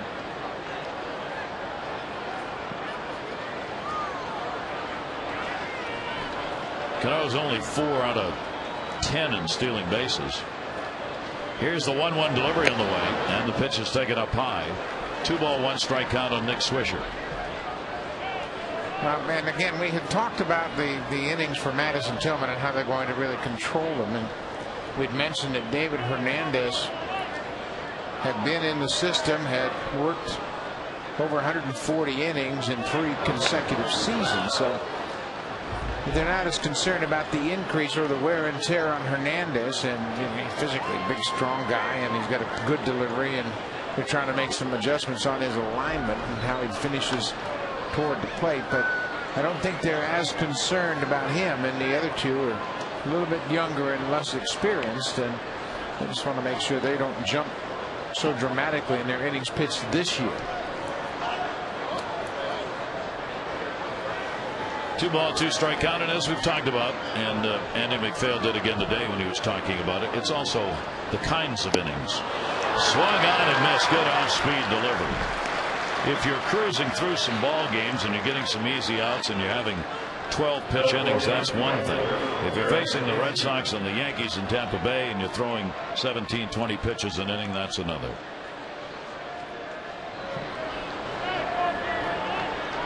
Two down. 7 strikeouts now for David Hernandez. Hensky has reached on an error and flied out. Cano back.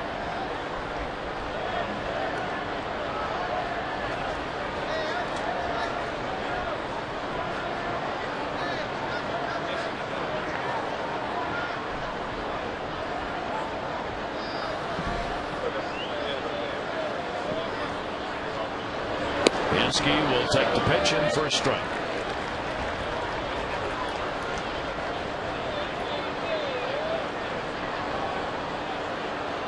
Cano keeps meandering around over there at first base. Kelleher, first base coach, has talked to him. Robbie Thompson keeps throwing signals, but so far it's all been just to try to divert attention. Here's the 0-1 delivery on the way. Hensky takes it down low, 1-1. Yeah, they're not going to run much in this situation, especially with Cano. Not that they think this game is over by any means. It's just a 2-run game, but with Hensky hitting, and he's homered against Hernandez earlier in the season, I think they just as soon keep that hole on the right side for Hensky. Check swing. Setting one around on Angel Hernandez. There's no appeal to that. The home plate umpire calls the check swing a strike. That's the end of the story.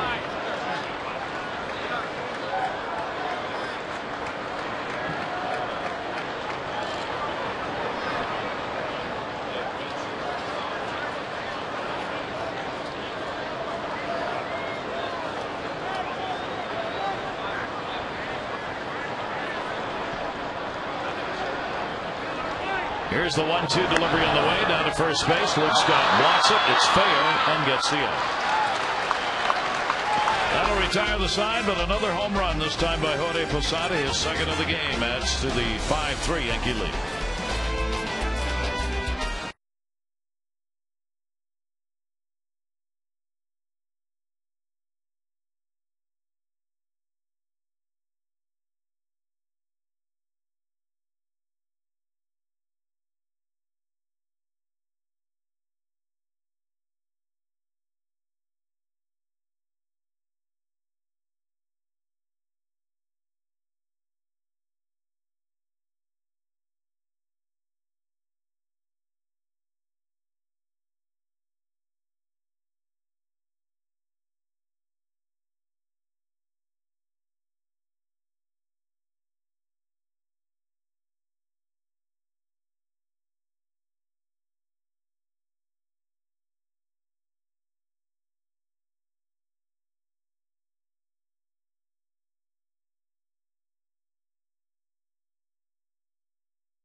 Something, perhaps more to himself than to PA, but PA saw it. And when PA got back to the dugout, he and Dave Joust, the bench coach, were extremely upset and were hollering out at Burnett. With that, we bring you Freeze Cam, brought to you by Frost Brewed Coors Light, the world's most refreshing beer. PA hits the home run to the opposite field, and look at Burnett as he runs around the bases. He's going, what? What is that? And he hit a home run, and PA didn't do anything to show up Burnett. It was just Burnett's reaction. He was surprised that PA hit a home run off him, and he wasn't saying anything to PA. He was just reacting kind of in disbelief, I guess. That's the best Freeze Cam we've had all year. Great job by the crew. The pitch is taken up high. We preserved our standards for the FCC. 1-0 count. That's why you're here. Well, you're the lawyer. Never mind. A 2-0 count on Nick Markakis. Markakis has a 2-for-2 in the ball game, 2 singles and a run scored. Against Burnett now, he's 10 for 31. Orioles down by 2 again. The Orioles had the initial 1-0 lead, and since have had to battle back. It's 2-1, then 3-1. Orioles tied it up in the 3rd inning, 3-3, and now the Yankees have gone back on top in the 5th. 2-0 delivery, inside corner, strike 2-1. Markakis obviously has had a good start to his night. 2 hits, scored a run, stole a base. And he's had a couple of real good at bats where he's had to battle A.J. Burnett for everything he's gotten. 2-1 delivery. Nick down to first. That's off the glove. That should be a base hit. It will be. Burnett never broke to the bag. Not that it would have mattered, but might have. Oh, it would have mattered. He became a spectator. He saw that ball hit so hard and forgot who was playing first base. Watch the effort by Teixeira. That ball is behind him. He knocks it down, pops to his feet. If Burnett reacts as he should have, he's on the bag, and they throw Markakis out. Teixeira expected him there and then raises his hands as if to say, what's up? Like it Cano patting. Yeah. Boy, what an effort by Teixeira. And Burnett cost himself a hit. So Markakis a 3-for-3 night. Here's Nolan Reimold. On that play, worth noting, we talk about players don't let you, your own teammates who do not let you get away with making mistakes. That's what Mark Teixeira just did. Yeah. Mark Teixeira publicly just said to A.J. Burnett, where are you? Where the heck are you? Yeah. You're supposed to be over here covering. It's not acceptable. I'm going to be diving all in the dirt over here, knocking this stuff down. Yeah. You've got to be there to. You're standing around watching. Yep. And that's a form of leadership on the field, where you don't let your teammates get away with that. 0-1 count, Nolan Reimold. Reimold's going to take it to left center field. That's going to fall in for a base hit in front of Swisher. So the Orioles right back out at the first 2 on here in the 5th inning with back-to-back singles. Take a look at our 4 trivia questions. Since 2001, how many players have won Gold Gloves for the Yankees? Gold Glove winners since 2001 for the Yankees. Wow, I'm going to say. I'm looking around. Yeah. I don't think there are any. I don't think there are any either. As you anxiously await the answer, we return now to our regularly scheduled. We are anxiously awaiting our answer. Luke Scott will have to wait too. Whoa! 3, Messina, yeah. You forget. I didn't think I'd have forgotten Derek Jeter had won it 3 times. Son of a gun. So the Yankee captain with 3 Gold Gloves. Messina was a marvelous fielder, great defender, finished in a great fielding position all the time.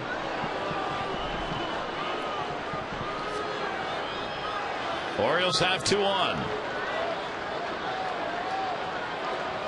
Luke Scott, nobody out. And the pitch will be taken up high. He has walked and flied out in the ball game. Scott came up with a couple on, 2 down in the first and flied to center. got the walk in the third. Helped the Orioles in an inning where they got 2 runs on 2 hits and 2 walks. 1-0 delivery. Scott will take it. It is in there for a strike, 1-1. Burnett backed off a breaking ball and dropped it in there. And obviously, this is a great opportunity for the Orioles to get back in this game.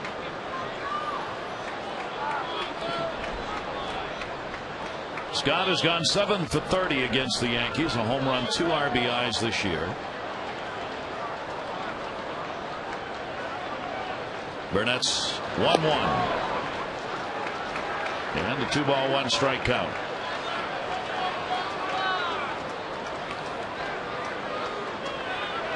Orioles battling here in this second game after almost getting no hit by Andy Pettitte in the ball game last night. They only had a run on 3 hits. They picked up the 3 runs on 9 hits against Burnett, but trailed 5-3.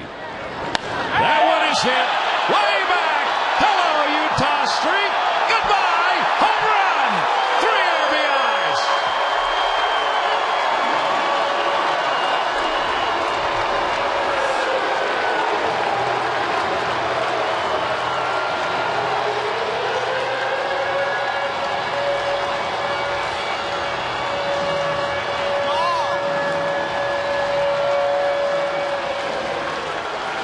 Scott came into this game as a .500 hitter against A.J. Burnett, and he still is. 1 for 2 with a walk and a big 3-run home run.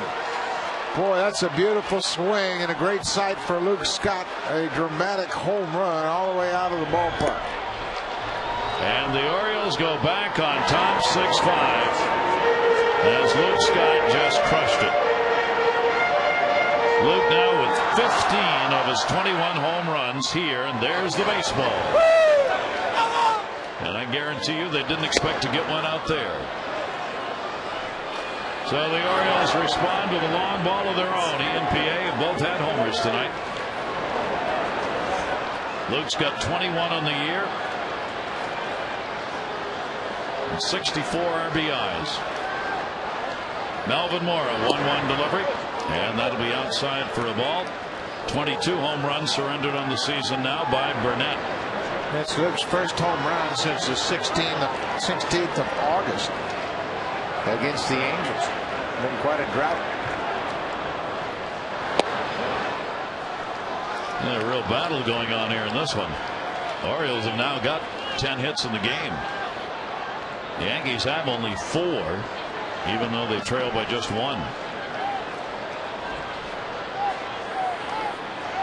Melvin Moore, a big 2 RBI single his last time up. He's 2 for 2 and all 3 for 3. He'll make the turn to second base. Swisher's got to chase it down. Moore's got a double. That hit right on the chalk line. Melvin Moore has been on everything he swung at tonight. 4 straight hits in the middle of it. A 3-run home run by Luke Scott, and it all started because A.J. Burnett didn't cover first. But that's a breaking ball that stayed inside and hits right on the line, signaled fair by Marvin Hudson.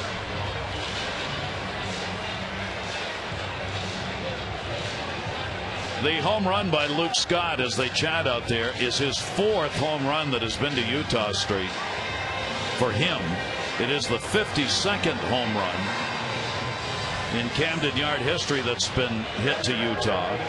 22 of the 52 have been hit by the Orioles. Mark Bonson is up for the Yankees, just called up and joined the club today with the expanded rosters.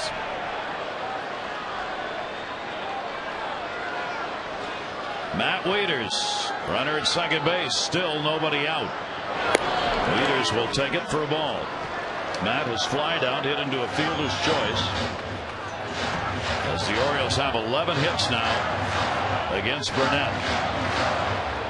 That is a season high against him. He'd given up 10 a couple of times. 1-0 delivery on the way. Wieters will take it away 2-0, and it looks like Burnett's pretty much on empty.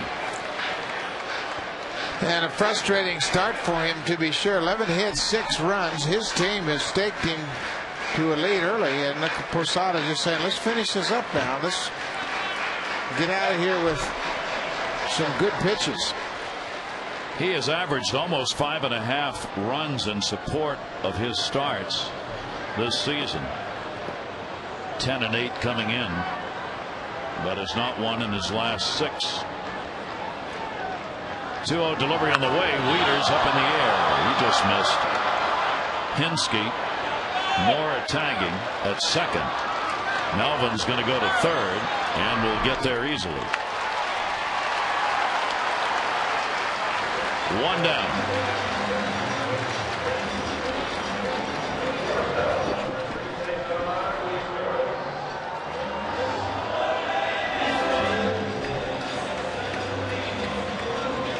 As Torres coming up, the infield moving in.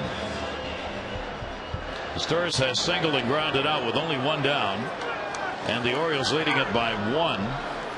Yankees are not going to give up the run on a ground ball. So as Torres gets the advantage of the drawn-in infield. Kind of surprised Joe Girardi would do that right here. No, not with already down by a run and the number 9 hitter. You're not going to give up a ground ball RBI in this situation to the number 9 hitter. You're going to challenge him to hit it through the infield. Then you've already lost the lead. 1-0 delivery on the way. Down to first base. It will work. Teixeira will take it to the bag and get the out. Melvin Mora has to stay at third, and there are 2 down. Yeah, you just play that according to where you are in the lineup. When you have a number 9 hitter, you just consider, well, he's not that great a hitter to begin with, and I'm certainly not going to give him a chance to pick up an RBI with a ground ball out. So that's going to leave it up to Brian Roberts now with 2 down. 3 runs in as the first 4 Orioles got on base here in the 5th inning. Roberts is 0 for 3 in the game, 0 for 6 in the 2 games. And Brian will take the pitch for a strike. Brian came in hitting .283 against the Yankees on the year. He's got 3 RBIs and a homer off Yankee pitchers this year. Roberts up the middle, off Burnett. Cano's going to have to hustle it over. Underhanded throw will get him. But 3 runs in for the Orioles, coming on a swing of the bat by Luke Scott, who drives one into the night sky in Utah Street. And the Orioles are back up by 1.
The Yanks on the board with a 2-run home run, his 18th. That came in the 2nd inning. Then Melvin Mora drives in 2 with a shot past the diving Alex Rodriguez at third base. Mora picks up the RBIs.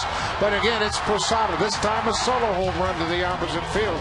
Posada with 2 home runs and 3 RBIs. And Luke Scott matches him with a 3 RBI home run, his 4th hit onto Utah Street. And the Orioles have a 6-5 lead. David Hernandez is out of the game. 5 innings, 5 earned runs, 6 walks, and 7 strikeouts. Oriole home runs by Felix Piet and Luke Scott. And the Yankees have 3 home runs, 2 by Posada and 1 by Robbie Cano. And here is a familiar face, Dennis Sarfati, freshly added to the roster, making his 9th appearance of the season. He has not pitched at the major league level since May 1 against Toronto. He did get rehab work at both Frederick, Bowie, and Norfolk. All 3 actually went 2-1 in 15 2/3 innings of rehab work, and reinstated with the expanded roster today. A circulation problem in the pitching middle finger put him on the DL. So Sarfati is back, and a 2-0 count to Melky Cabrera. David Hernandez leaves with a chance to be the winning pitcher in this ball game. Cabrera batting 9th, fielder's choice, and he is struck out. Sarfati's pitch to him is going to be in there for a strike, and it's 2-1.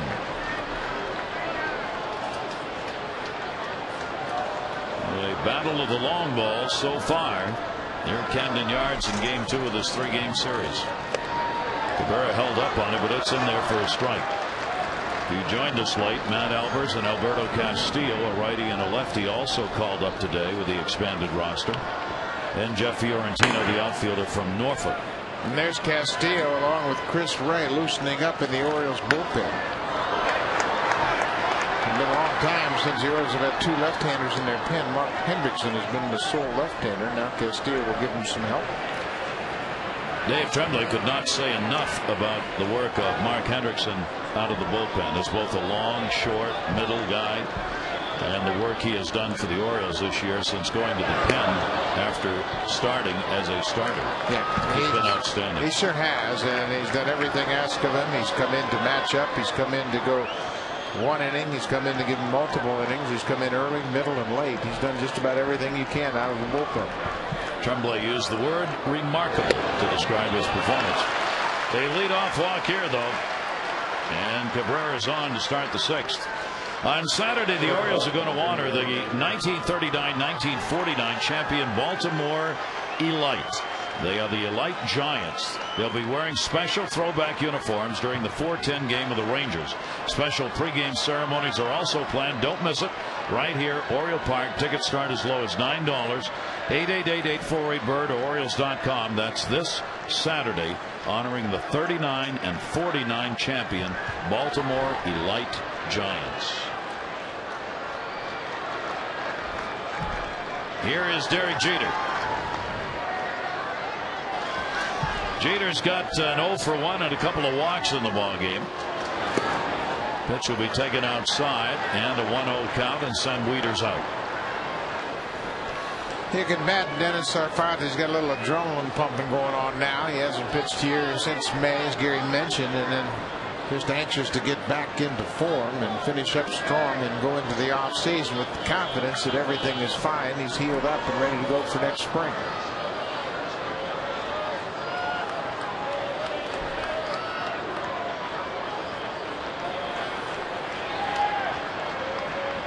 Cabrera at first base. Back in. Even with the home runs, it is a 1-run ball game, so both teams concentrating on the small ball part of the game here, trying to hold Cabrera. 1-0 delivery off the plate. Morris only plays at first and not going to get him. An infield single for Jeter.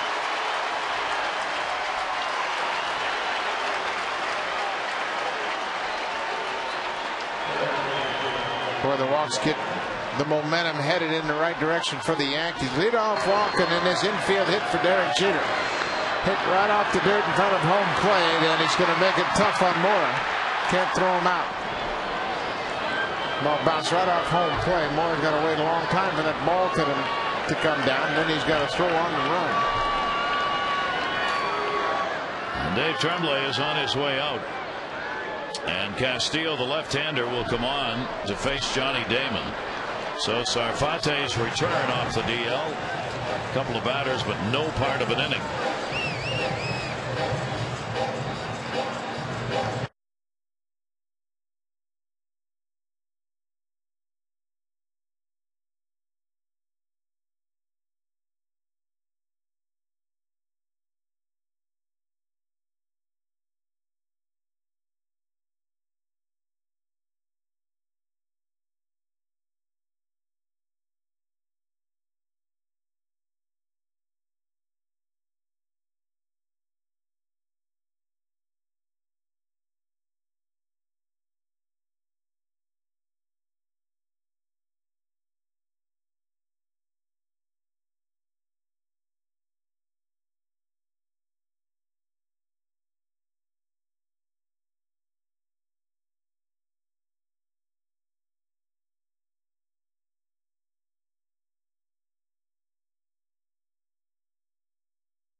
Baseball on Masson is brought to you by Southwest Airlines. Book your next trip at southwest.com. With Buck Martinez and Amber Theo Harris, I'm Gary Thorne. Yankees and Orioles going at it on this lovely evening in Baltimore. And here's Alberto Castillo, another addition to the roster today. Yeah, Castillo recalled for a second time from AAA Norfolk. He had got 2 and 3 with 13 saves in AAA. So he last pitched on June 5th at Oakland. Johnny Damon, tough on left-handers, just about as tough on left-handers as he is on right-handers. 293 against the lefties, 286 against the righties. Just got to pick your poison. Alberto Castillo's got the Yankees on at first and second, Cabrera and Jeter. Damon's had an 0 for 3 in the ball game. Castillo sidearms in, and he'll be taken inside for a ball.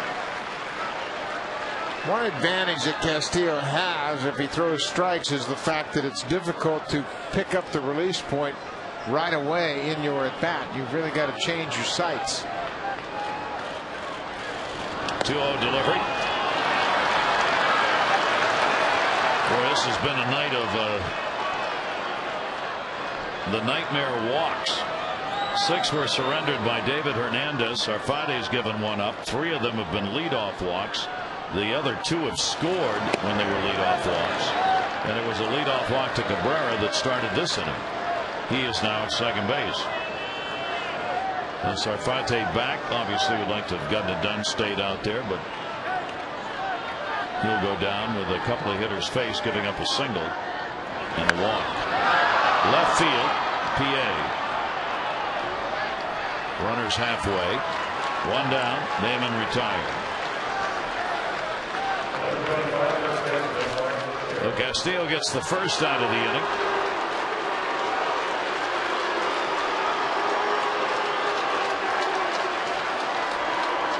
Mark Teixeira, a .299 hitter off lefties, about 20 points better than against righties.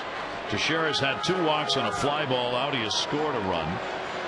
He's one of the Yankees who had a leadoff walk. Came in the 5th inning. He scored on the homer by Posada, his second. Posada had the solo shot in the 3rd. Cano, a 2 RBI homer in the 2nd. 3 Yankee homers accounting for their 5 runs. Orioles have a home run by PA, a 3 RBI homer by Luke Scott, and a 2 RBI single by Melvin Mora.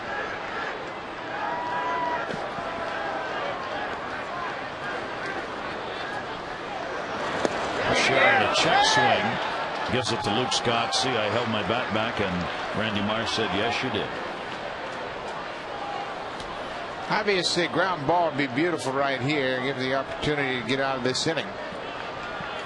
Jeter has a big lead with Scott playing way behind him. And a good off-speed pitch. That's Share way out in front. 1 ball, 2 strike count from Castillo. Teixeira is a .296 career hitter against the Orioles with 16 home runs lifetime. 1-2 delivered by Castillo. 1-2 still.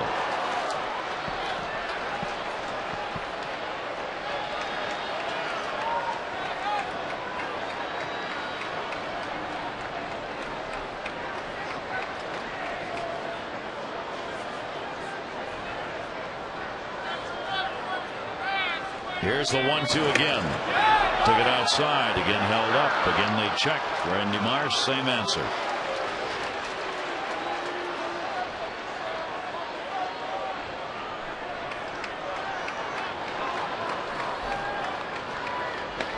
Teixeira's really used the new Yankee Stadium. He's got 20 of his 32 homers at home this year.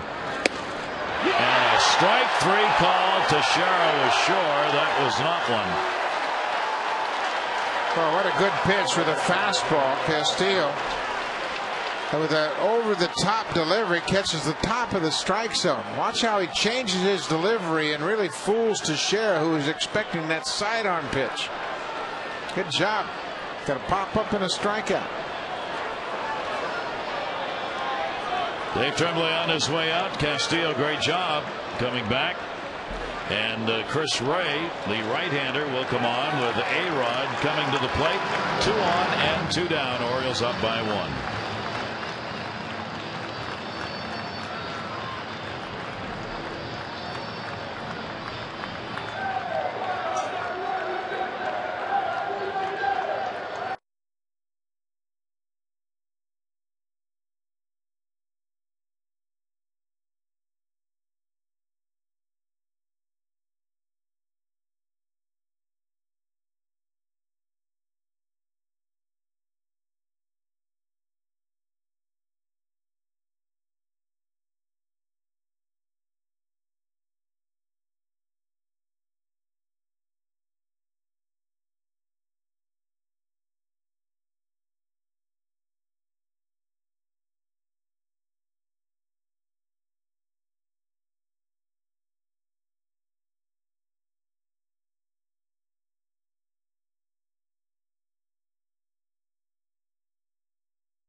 Descriptions of this game may not be disseminated without the express written consent of the Orioles. Chris Ray, 2 down, 2 on. Orioles up by 1 in the 6th. Now a chance to strand a couple of runs here and keep this 1-run lead. Chris Ray with Jeter at first and Cabrera at second. 2 outs. Alex Rodriguez. This has been a tough out for Chris Ray. A-Rod will take it away for a ball.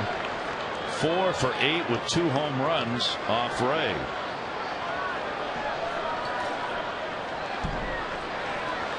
Tonight A-Rod has popped out and struck out twice. He has a 9-game hit streak. He did not play in the ball game last night. Against the Orioles, a lifetime .305 batting average with 149 runs and 152 RBIs in 178 games. Just a full season of numbers. That's basically a full season. As they say in the business, yikes! Runners off first and second. Here's the 1-1 delivery. A-Rod goes to center. That's a base hit. Cabrera will come around. Here's the throw by Jones off the mark. Didn't hit the cutoff man. And A-Rod goes to second. Wasn't anybody there covering the bag anyway. And the ball game's tied up 6-6. Now Alex Rodriguez drives in 1, and here's the sequence of pitches. Slider is outside ball. Fouls the fastball up 1-1, and then just hits the fastball into center. Melky Cabrera makes a good turn around third to throw is offline and late. And on the throw to the plate, Alex Rodriguez ends up at second. Now the Yankees with 2 down get this ball game tied up. Sarfati will be charged with a run. Here's Jorge Posada. He's already got 2 home runs in the ball game and 3 RBIs. And we'll take a strike on the inside corner.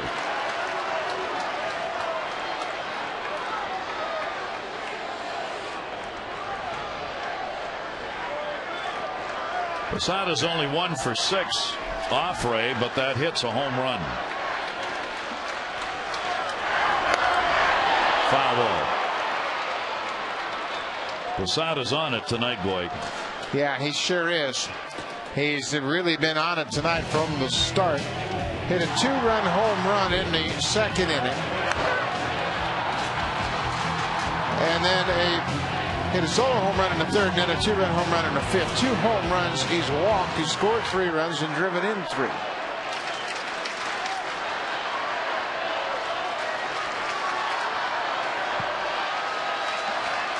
0-2 delivery on the way, and got him on a strike three call. But the Yankees come back, scoring a run with a leadoff walk to tie the game at 6.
Notes from around the major leagues.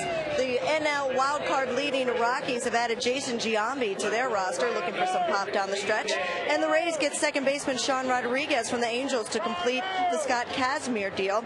And Aaron Boone returns to the Astros just 5 months after open heart surgery. Pretty impressive story there, Gary. Absolutely. Aaron talking the other day about how excited he was to be able to get back and how fortunate. Gives a whole new perspective on the game. And this has got a whole new perspective. We're knotted up again.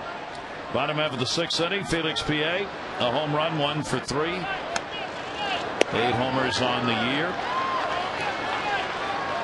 David Hernandez, the Orioles starter, ends up being non-decisioned in the ballgame. And the 32-year-old A.J. Burnett stays out there. Pie will take the pitch inside. Burnett trying to give himself a chance to pick up a win in this game and get out of the 6 games in which he's lost 4 and had 2 no decisions. This will be the 100th pitch for Burnett. And PA takes it for strike 1 and 2. Soft tossing him here on this at bat. Yeah, anytime you see a guy that's on your fastball and he's hit it, you think, okay, well, I'm going to have to go back and forth and see if I can't mess up his timing a bit. Fastball up high. 1 ball, 2 strike count. Sarfate, no part of an inning, charged with a run on a walk and a hit. Castillo came on 2/3 of an inning with a strikeout. Ray getting the final out and still in the ballgame. Burnett with a 2-2 delivery. PA fouls it off.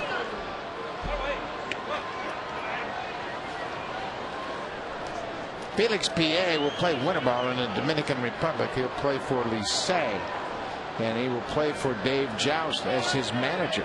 And he's pretty optimistic about carrying his routine into winter ball and utilizing his newfound batting stroke.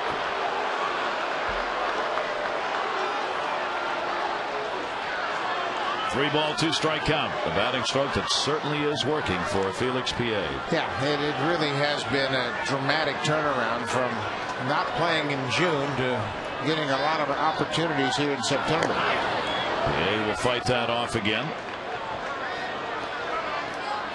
He's had 9 hits in his last 22 at bats during the 6-game hit streak. Hit for the cycle, of course, becoming the 4th Oriole to do that, joining Huff, Ripken, Brooks Robinson. 3-2 delivery on the way, and that one's a line shot, but it's an atom ball. Swisher gets it. PA's retired. One away, sixth inning.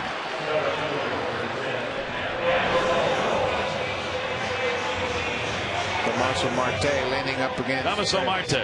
He's all set. He's been loose and just kind of throwing along with A.J. Burnett.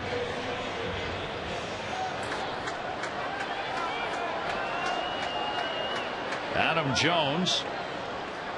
Adams had an 0 for 3 and a 1 for 7 so far in the series. Hitting at 278. Fastball is up high. Did not go around on it.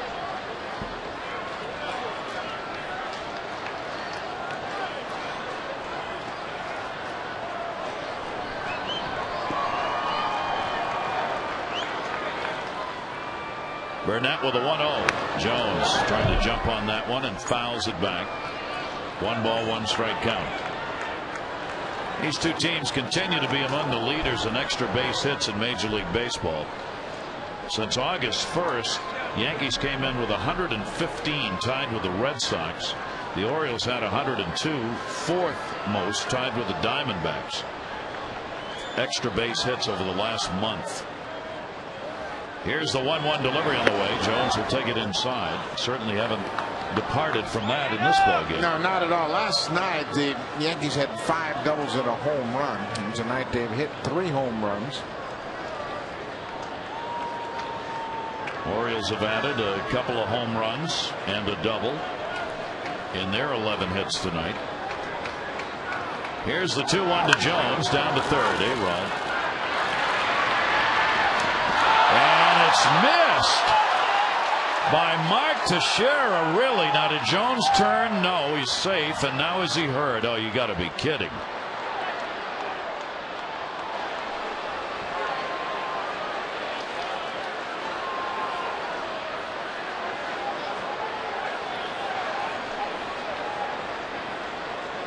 He was trying to get back to the bag, worried about whether or not he had made the turn, which he had not.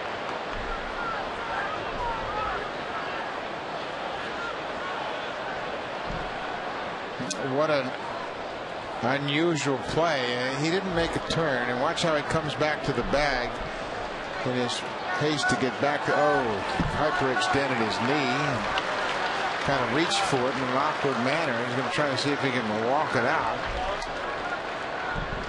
Boy, that didn't look good. Now that left knee.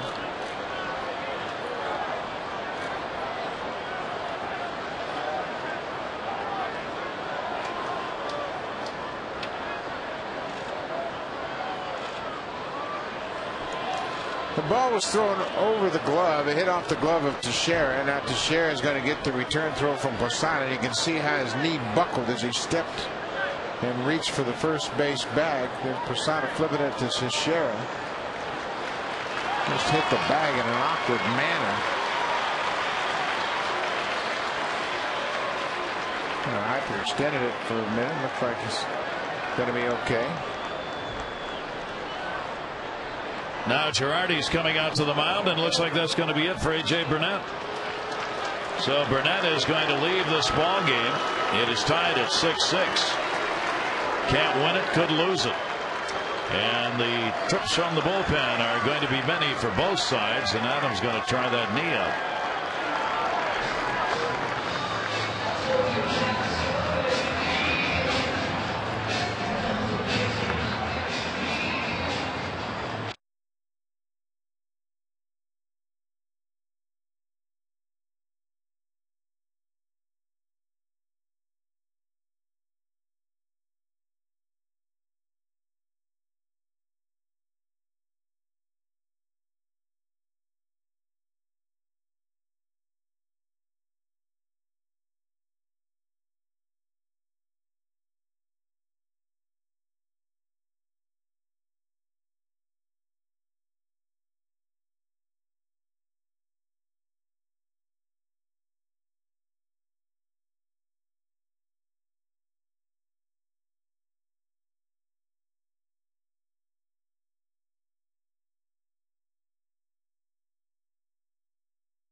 Damaso Marte, the left-hander, is coming out of the bullpen with a runner on at first base, and Nick Markakis, the lefty, coming up.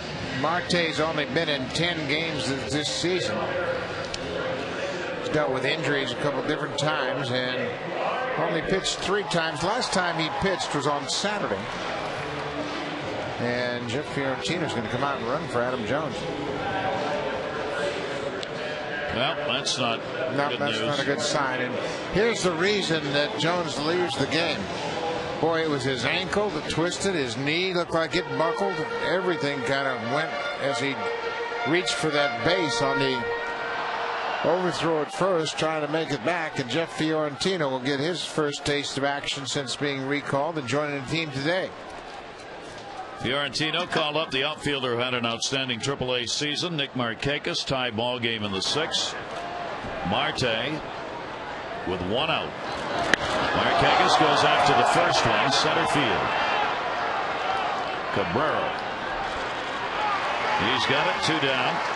Fiorentino goes back to the bag. So Marte gets that out. Now, right-hander Nolan Reimold coming up. Tough ball game.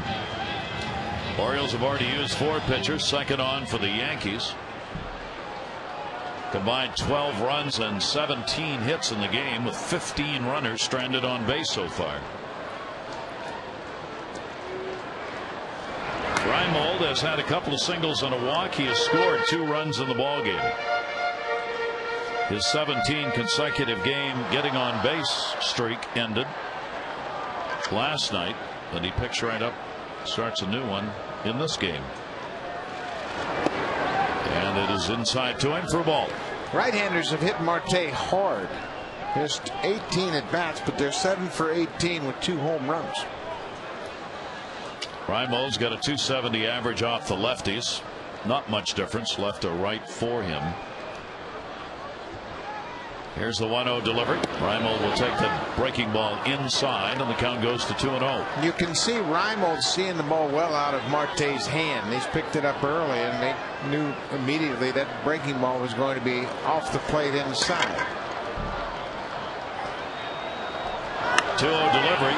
Punches it in the air to right field. Hinske, second baseman, snow-coned by Cano. Hinske never called him off, and Robinson Cano makes a very tough catch with his back to the plate. It remains tied at 6.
Rewind. Felix Pierre goes deep in the first inning, his 8th. Then Robbie Cano hits one in the second. Posada hits the first of 2 in the third. Hits his second in the 5th. And Luke Scott with a big 3-run home run onto Utah Street. 4th time he's gone onto Utah Street. AT&T, the nation's fastest 3G network. AT&T, your world delivered. Jeff Fiorentino will come on to play in left field, and Felix P.A., who had been there, moves to center for Adam Jones, who is out of the game. Chris Ray remains on. Gave up a single and then got the final out on a strikeout against Jorge Posada in the last half inning. Cano, Swisher, and Hinske. Ball game tied. Down to third. Fair ball. Fiorentino into foul territory. Cano's on his way to second base. And he is in with a stand-up double to start the seventh inning. Orioles and Oriole wives have teamed up with the Maryland SPCA to create a special souvenir. Pick up your copy of the 2010 Orioles Pet Calendar. 16 months, your favorite Oriole players, their pets, lovable dogs and cats. Proceeds benefit the Maryland SPCA and their work with homeless pets. To get your Orioles Pet Calendar, go to Orioles.com. That's the 7th extra base hit tonight in the game. 4th for the Yankees. Orioles have 3. And that will bring up Nick Swisher. Swisher's had an 0 for 3, and he launches one way back in right field, and goodbye, home run. The 4th Yankee homer of the game. This one by Nick Swisher puts them up by 2.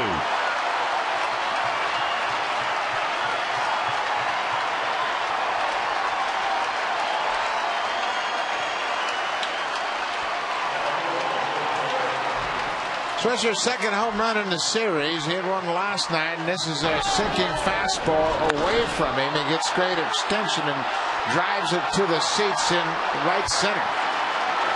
Home run number 23 for Nick Swisher. He now has 72 RBIs. 4-homer ball game.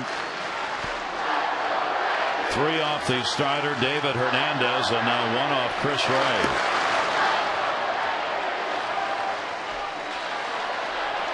Soap clears the bases here in the 7th. And now Hinske up. Hinske 0 for 3. He takes the ball to left field. That ball is deep at the wall, and goodbye, home run. Back-to-back homers, Swisher and Hinske.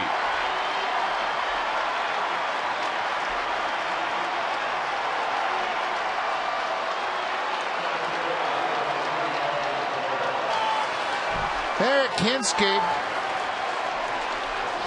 hits that ball away, and that ball was down, but he goes with it and drives it to the opposite field. Fiorentino just beyond his reach as he jumps up against the fence in left. His 6th home run with the Yankees, his 7th of the year.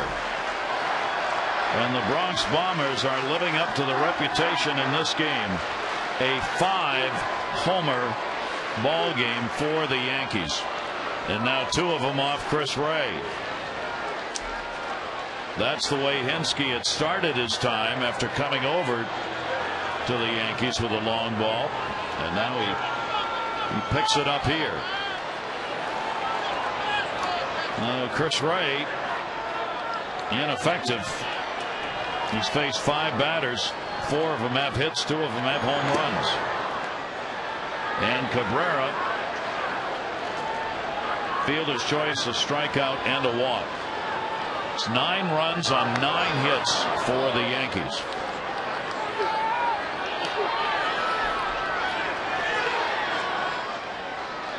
The 14th time the Yankees have had back-to-back home runs this year. Pitch will be taken inside for a ball.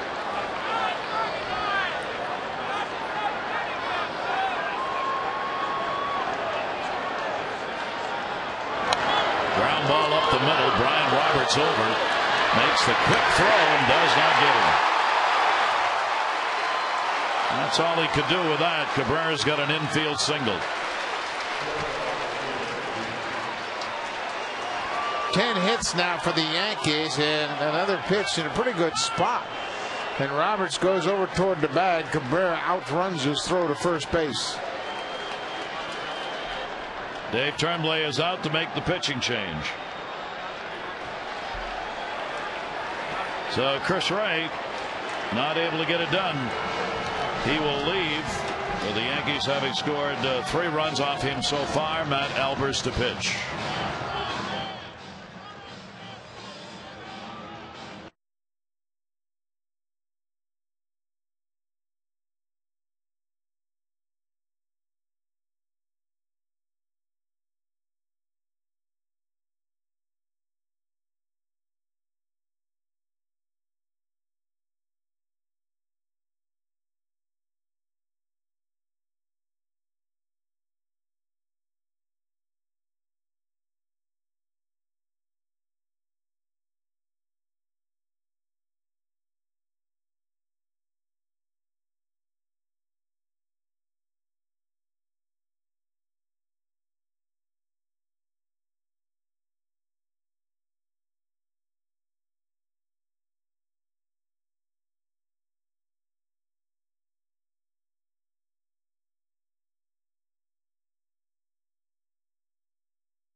Back-to-back home runs by Swisher and Hinske. And now Matt Albers, added back to the roster today, comes on to pitch. 42 appearances while he was with the club, and he has now returned from AAA. And this Yankee team, boy, they are swinging the bats. Last game for Albers came on the 16th of August against the Angels, and it was not pretty. He gave up 5 runs on 4 hits in 1 1/3 innings. So Albers, 4th time that he has come from AAA Norfolk. Derek Jeter up, runner on at first base. Yankees now up 9-6. They have equaled their high in home runs in a game, 5. It is the 4th time this year they've done that. They had 5 home runs against Cleveland in April, 5 against the Angels in July, and 5 against Boston in August. Their 4th 5-homer game. Taken outside, they've not had a 6-homer game. Derek Jeter is single, 2 walks, and has struck out. Jeter's got a 5-game hit streak now. Yankees with 10 hits, the Orioles with 11. 3 runs in here in the 7th. 2-0 delivery on the way. Jeter unable to catch up with that one.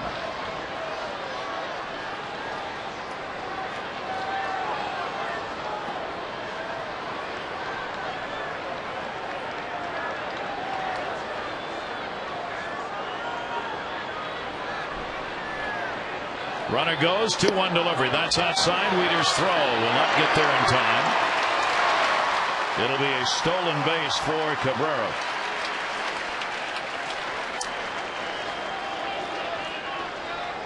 Ninth of the season for the Yankees center field. A big high leg kick by Matt Albers. Cabrera had a pretty good jump at first base. He throws short hops. Brian Roberts at second, and his good job of taking the short hop and keeping the ball at second base. 9 for 11 for Cabrera, stolen bases. Jeter on a check swing, fouls it right straight back off the brick. And a 2-ball, 2-strike count on Jeter. So last night, a real pitcher's duel. Yankees won it by a score of 5-1, but Pettit and Guthrie went at one another for most of it. This has been a home run battle. Orioles have a couple. The Yankees have 5. 3-2 delivery on the way. Jeter a chopper to third. Mora runner stays. Jeter retired. Cabrera's got to stay at second base. Now let's take a look at the sequence. It worked well against Derek Jeter. Ducks out of a way of a fastball. Second one misses away. Swings over the top of a fastball. That was down 3-1. Check swing 3-2. And then the little tapper hit right in front of home plate. An easy play for Melvin Moore. Here's Johnny Damon. Damon's had an 0 for 4 in the ball game. And takes Albert's delivery for a strike. 1 hit, 9 at bats so far in these 2 games.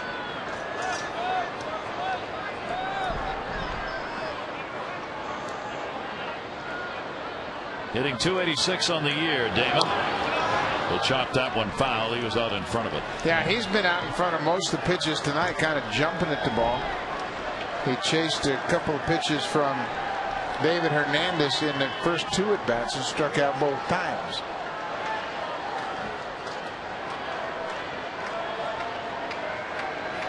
Currently riding a 7-game hit streak. He will take the pitch away. And a 1-ball, 2-strike count.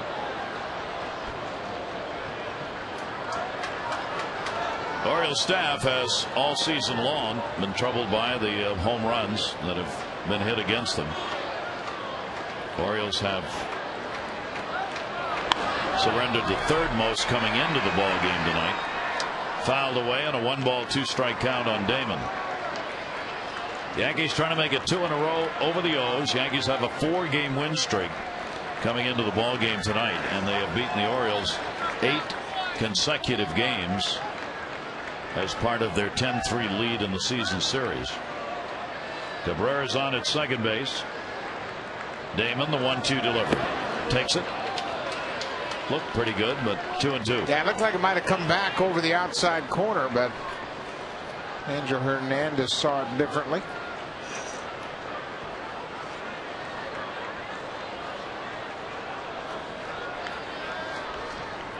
Two-two delivery by Albers. Damon again fights it off.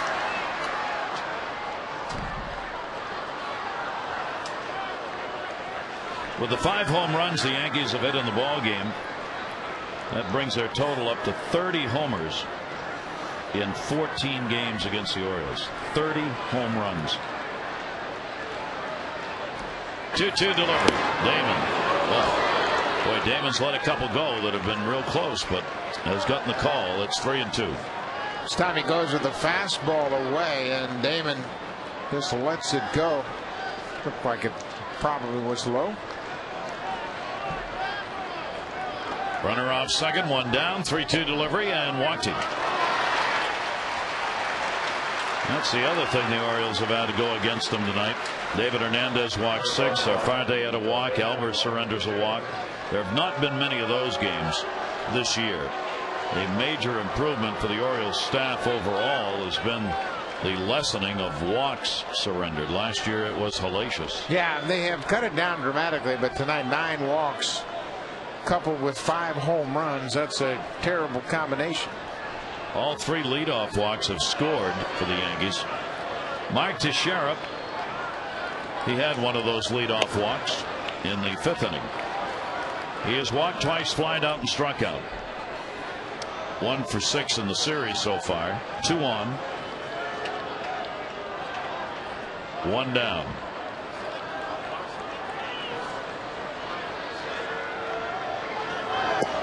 And the floater will miss outside, and a 2-0 count. Yankees finished the month of August 21-7, the best record in the American League. They have the best record in the majors at 83-48 starting this final month. 2-0 delivery on the way. Teixeira takes it, misses. 3-0.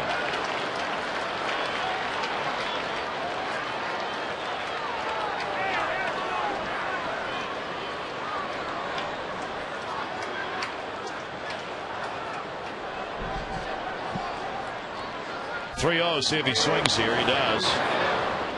Yep, you bet you get the green light. It's only a 3-run game. I mean, because they've hit 5 home runs, it feels like it's a much more lopsided lead for the Yankees. But Joe Girardi knows this Baltimore Oriole club can come back just as quickly as his club. And they have done that in this game. The Orioles have had to battle back. 3-1. They made it 3-3. was 5-3. Orioles got a lead at 6-5. Yankees tied it, and now the Yankees have gone ahead here in the 7th. For Dave Tremblay, it has been a long night already. If you win it, all you'll see are your numbers. 3-2 delivery to Sheridan to right at Markakis. Guns it in just in case, but Cabrera got back to the bag. Teixeira retired, 2 down.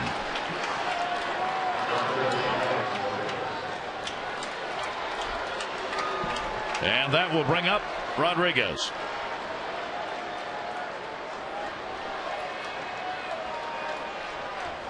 Alex Rodriguez, RBI single last time up.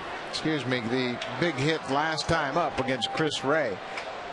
As he came in and Ray's first batter, A-Rod tied it up with a single to make it 6-6. Check swing foul. A-Rod coming off a very good August. He hit .315, had 4 home runs in the month of August. Their leading home run hitter in August isn't even in the lineup. Hideki Matsui had 8 homers in August to lead the ball club. Johnny Damon picked up 7. Jeter and Teixeira both had 6. 0-1 delivery. Albers gets ahead of him, 2 strikes.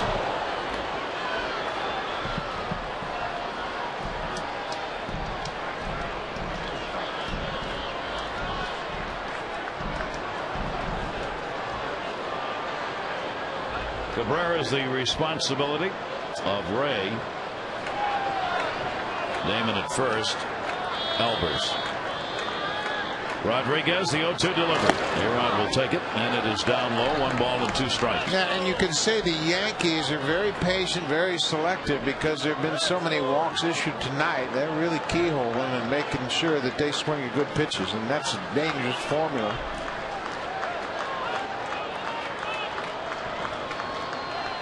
Here's the 1-2 delivery.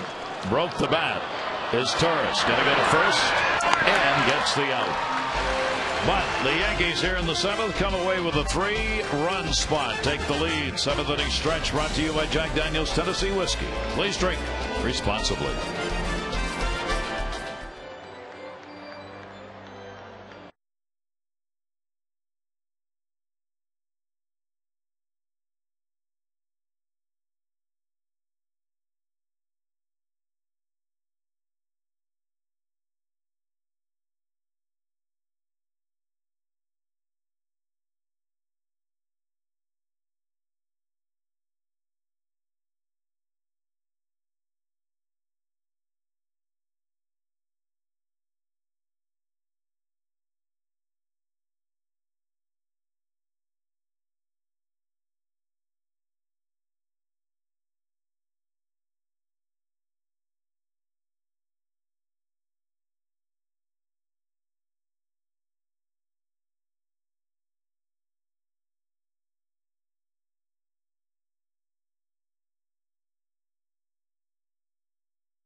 And 1 for the Orioles, a slugfest. The 7th inning stretch time, and back here at the ballpark, Gary Thornbuck Martinez. Wow. Yeah, and this is what the Yankees will do to you. The 9 walks, of course, contributing to their 9 runs tonight. 5 home runs hit by the Yankees. But the thing the Orioles hitters have to remember is a 3-run game. You get a couple on, you get into this bullpen, you hit one out, and it's right back in the ball game. But yeah, you just can't pitch behind this ball club. They're so patient, so selective, and they know they can all hit with 2 strikes. And the Orioles bullpen struggling with it. David Hernandez had a chance when he left the ball game actually to be the winner, and Burnett left the ball game a non-decision when he left. But both bullpens here now are in charge of this game. Yeah, they sure are. And of course, the 3 guys that just came back up from the minor leagues. Castillo got his guys. He had a pop up and a strikeout, but Sarfati struggled, and then Chris Ray came up, and then that Matt Albers really had a tough time throwing strikes as well. But Chris Ray really had a tough outing again tonight. So these are the guys who are trying to put on a bit of a show here for next season. Jerry Hairston has come on to play in left field, and Nick Swisher goes to right field. Hinsky out of the ball game. And The Orioles will try and battle back again. Luke Scott leading it off.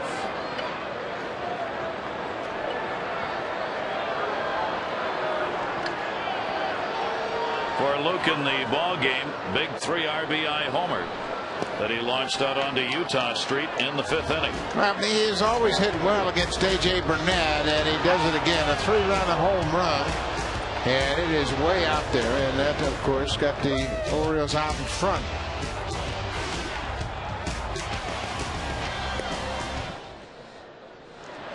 Two-0 count on him. In the air, shallow left field. Shortstop Jeter out, and Scott is retired. One away, bottom of the 7th inning. Marte came on for Burnett and got the final 2 outs in the 6th. Though right now he is the pitcher of record for the Yankees, Damaso Marte. And he's still going to be the pitcher of record, but he's not going to be in here very long. So he's going to get the left-hander out. Mora, Wieters, Torres. The next 3 hitters due up. And with these expanded bullpens, the path to the mound from the manager's spot gets worn thin.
To text in your vote for the AT&T Player of the Game. Here are the choices tonight.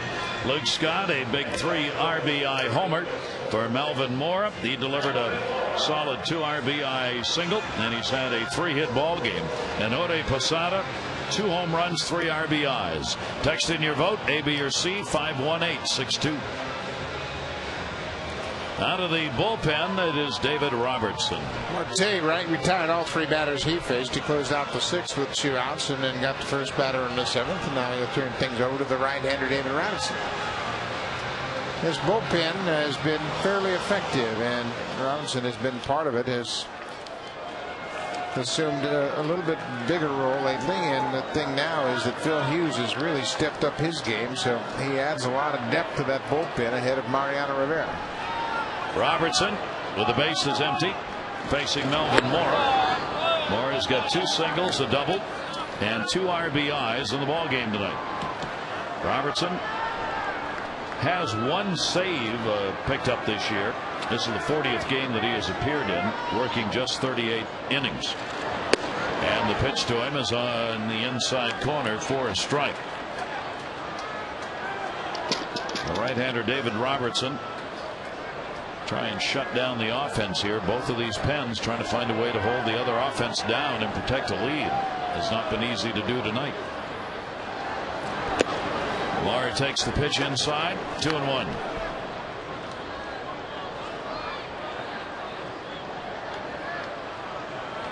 Robertson has got 49 strikeouts in the 33 innings since his recall, which was at the end of May. Pretty good strikeout numbers. That pitch is outside, and he falls behind on Mora, 3-1.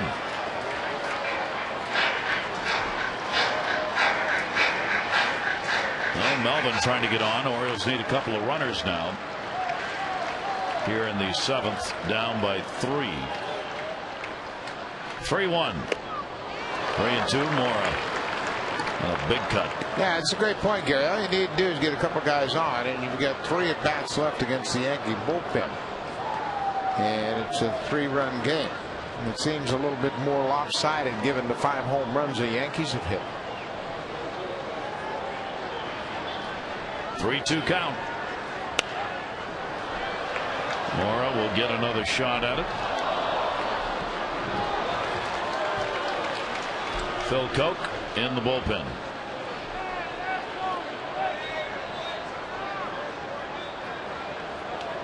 The Orioles, in the 8-game losing streak they have against the Yankees, they're averaging only 2.75 runs in those games. That has not happened tonight, but the Yankees have exploded to put up the 9. Mora goes down the line in right field. Swisher into the corner, disappears from our view, and caught it. Nice play. Foul territory. Nick Swisher stayed with it. He just moved over there. Well, he had a long run, and there's a little space down into that corner where it goes into the little service area. He holds the glove up for the umpire to see. The umpire's got to get onto the fair side of the foul line down in that corner to get a look at the outfielder when he goes into foul territory. There's a guy that has fun playing. Tell you, he adds to your clubhouse and play. I mean, he's a very fine player, but he also has a great freewheeling attitude. He enjoys the game. 2 down, nobody on. Matt Wieters 0 for 3 in the ball game. 2 fly ball outs and the fielder's choice.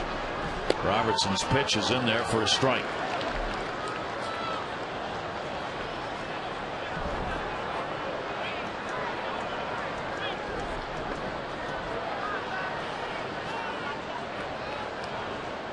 Wieters hitting at 264.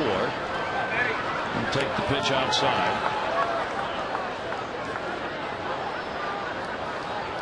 Marte leaves the game even though he faced only 3 as the pitcher of record for the Yankees.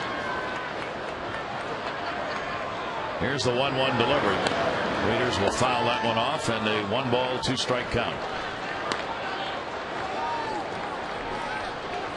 We talked last night about how the Yankee bullpen has settled down and settled in after a tough first couple of months.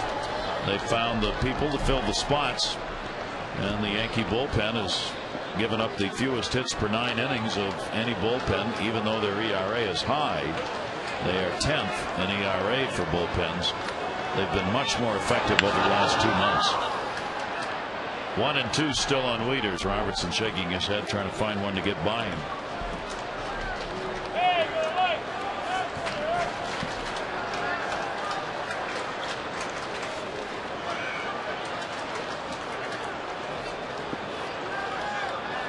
$25,782 the announced attendance for the ball game tonight.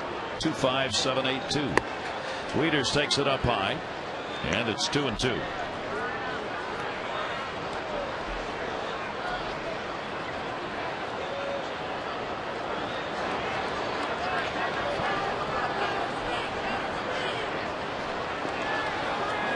Robertson is only 24 years old. 25 games in with the Yankees last year, and he gets the strike on Wieters. So retires the side in order. 7 completed Camden Yards, with the Yankees leading 9-6.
Oriole fans on hand here with a lot of Yankee fans around them, hoping that the Orioles can make yet another comeback in this ball game. Or in order to do that, Matt Albers and anyone else out of that pen's got to try and shut this Yankee lineup down. Jorge Posada's already delivered 2 home runs in the game. He's got 19 on the year. 3 RBIs in the game. One of the 5 home runs that have been hit in the game by the Yankees. Now the Yankees have 5 players with 20 home runs or more. That's the most in the majors, and with one more, Posada would be the 6th. The Yankees have not had a player with a 3 home run game since April of '05, and it was Alex Rodriguez doing it against the Angels. Here's the 0-1 delivery. Jorge Posada will take it inside for a ball. Posada's had an interesting night. He didn't realize he had been issued ball 4, stayed at home plate, and then he walked back to the dugout on strike 2. He's answered all that with his bat, I guess. Has he ever? He is the 13th. It is the 13th time that a Yankee has had a multi-homer game, a two home run ball game this year. 2-1 delivery on the way to him. That'll be just nicked foul. Matsui's done it 3 times this season, 4 times this season. A-Rod, Swisher's done it a couple of times. Cano, Cabrera have all had 2 home run ball games, and Henke is in that group. Hinske. Pitch is taken down low, and a 3-ball 2-strike count. Posada, the only Yankee not to hit in the 7th inning when they got 3 runs on 4 hits. Here's the 3-2 delivery to him, and a chopper to second base. Brian Roberts. 1 away in the 8th.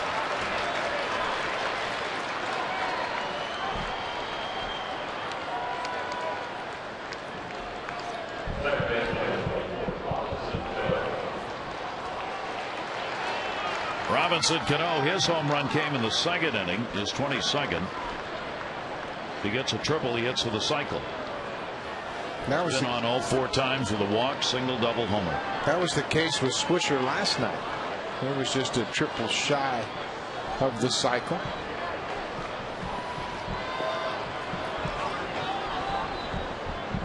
It's an offensive machine. That's why the Yankees have put up the 34-11 mark since the All-Star break. And barring a catastrophic September, they will win the division. Here's the 1-0 delivery. Strike call on the inside corner. 1 ball, 1 strike on Cano. Cano came in hitting .458 against the Orioles this year.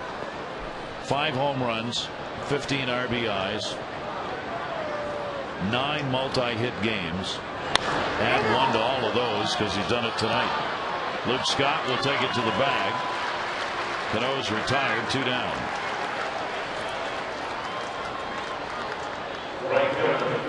Luke's had a pretty busy night over at first base. Couple of hot shots down his way tonight.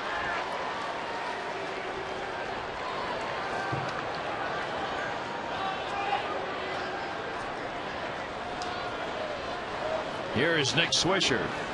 Started in left and has moved to right field in the ball game.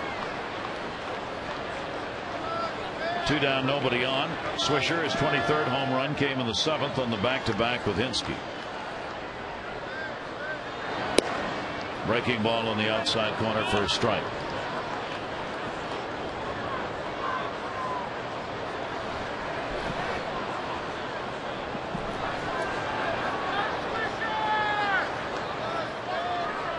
The 0-1 delivery on the way inside.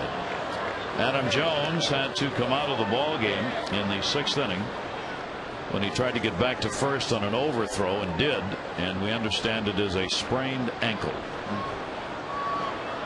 Yeah, the ankle rolled over, the knee kind of buckled. It's unfortunate here on an overthrow on the air by Share. The ball went back up against the wall, and Posada was backing it up, and Adam hadn't made a move towards second, but he kind of felt, you know what, I better get back to the bag before they get the ball back, and then he kind of lunged for the bag and rolled over on his ankle. 2 ball, 1 strikeout with 2 down. Matt Albers, the 5th pitcher used by the Orioles in the game, trying to retire the side in order. That has not happened tonight for the Yankees. Swung on him, missed, fooled him, had him out in front of it. 2 balls and 2 strikes.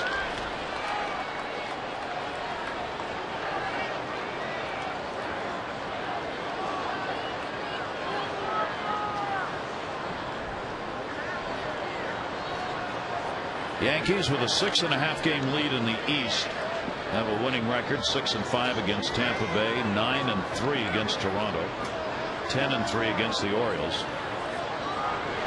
Red Sox are the only team they're down against, and that will take Swisher out, and there's the first 1-2-3 inning for an O's pitcher against the Yankees.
In order in the 8th inning. Now the Oriole bats will have to try and come back yet again in this ball game, and it will be as Torres, Robertson, and PA due up. David Robertson came on, retired the 2 batters that he faced in the last inning.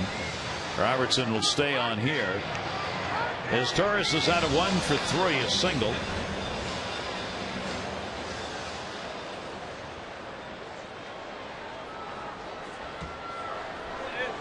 Orioles still with the 6 outs to try and get back into this ball game.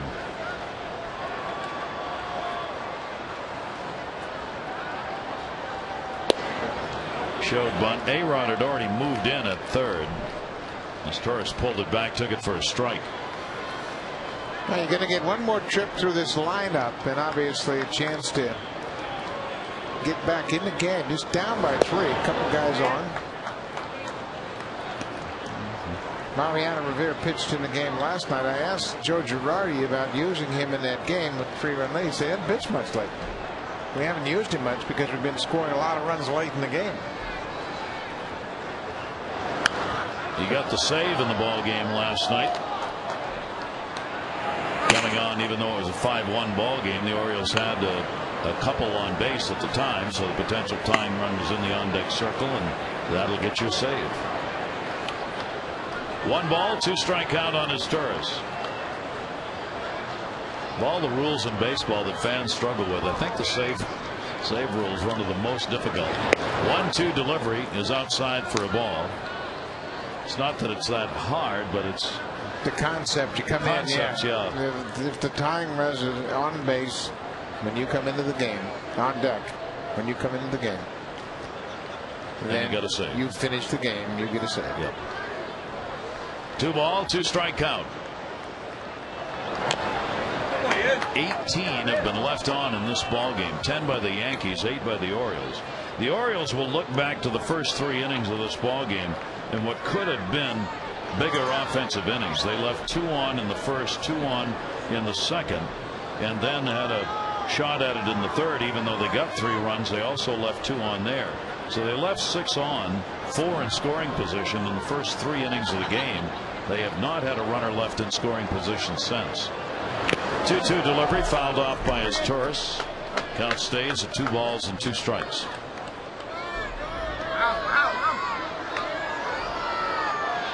Yeah, there was some opportunities early on to really get to A.J. Burnett, but he kind of dug his heels in. Had a 1, 2, 3, 4th inning, but then the Orioles came back with 3 runs on 4 hits in the 5th inning. There are the runners that the managers both wish they could have gotten. Home plate umpire giving Posada a little break here. He took that last foul ball off the equipment, so Angel Hernandez dusted off home plate. 2-2 delivery on the way, and as Torres goes down swinging. Robertson gets his second strikeout. Robertson's got a fine assortment of pitches. He throws all 4 pitches, and this is a pretty good breaking ball down and in with 2 strikes. You can see the curveball with that deep break, and his Torres swings over the top of it.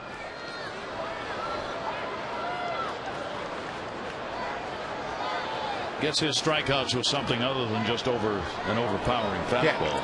Yeah, he is a starter, and he has all of the pitches that you need to start, but right now he's working out of the bullpen and doing a pretty good job of it. Brian Roberts loops it to left, and that's going to fall in for a base hit, and it's going to get away from Hairston. And Roberts will go into second base. And that will be called a double. 49 of them now for Brian Roberts. Yeah, we've seen a couple of balls take funny hops in left field. Nick Swisher made a tricky play out there when the ball kicked to his right, and this ball's got a lot of spin, and Jerry Hairston let that ball play him, and Brian Roberts assumed that was going to be a single. The ball bounced past Hairston, and he goes into second base, and that's going to be it for Robertson. Joe Girardi understands what this ballpark's all about. So this will be pitcher number 4 used by Girardi in the ball game.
You can see 61 games now he's appeared in. Yeah, he got off to a great start for them, and they kind of caught up to him a little bit, but he still has 41 strikeouts and just 18 walks, and he is on to try to quiet the bat of Felix P.A. P.A. with a home run in his first at bat has been held hitless since. Orioles have Roberts on at second base. Coke, 27-year-old out of California, Yankees last year. He got in just a dozen games. Pitched most of it in the minor leagues last year. Koch comes on now with the Orioles down by 3, 1 away. Hit hard and foul outside of first base. Koch has pitched against the Orioles this year in 7 games. This is the 7th. 7 innings worked. He's given up a couple of runs on 5 hits. 6 strikeouts and 1 walk against the O's.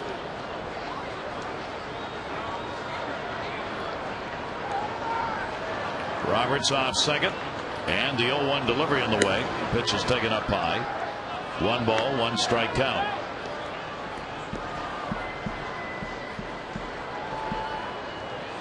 Roberts talking to Jeter out there, who's holding him close to the bag.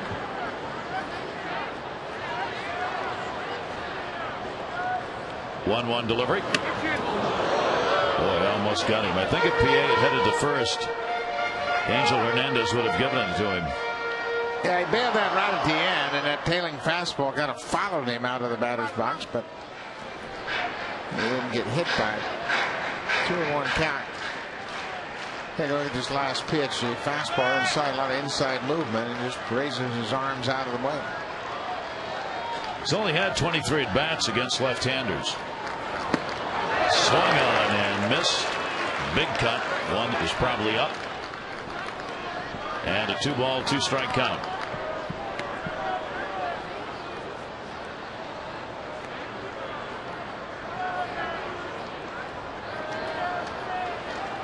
PA 3 for 21. One of those hits a homer. Off lefties. Roberts off second. That home run against Mark Burley in Chicago. 2-2 delivery to him. PA will run it foul outside of first base. And the count will stay at 2-2. Brian Bruni worked in last night's game. He came in to start the 9th inning. Walked the first batter he faced. Got his Stewarts to pop up. And then Adam Jones got a base hit to put 2 aboard. And that's when Joe Girardi went down to his bullpen and called upon Mariano Rivera. This could be another ball game for Rivera. 2-ball, 2-strike count. Only 1 down. Cano got a hustle with PA running, but he gets it over there in time. Brian Roberts moves up to third base, 2 down.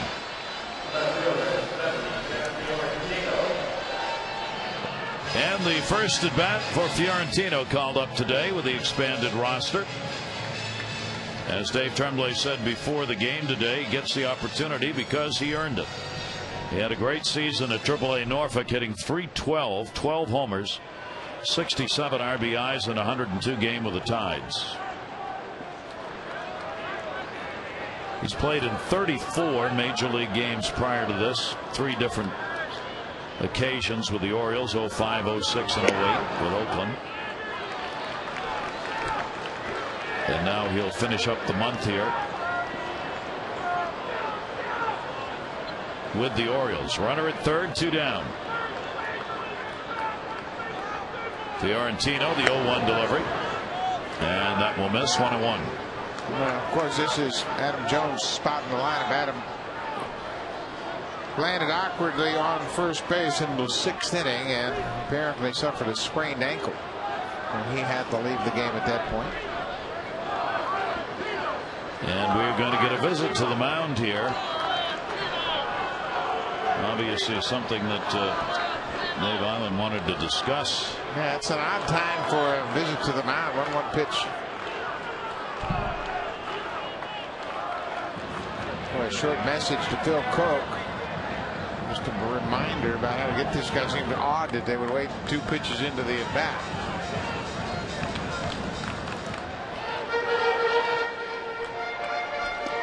Runner on at third, 2 down. Fiorentino trying to get a base hit and get Brian Roberts home.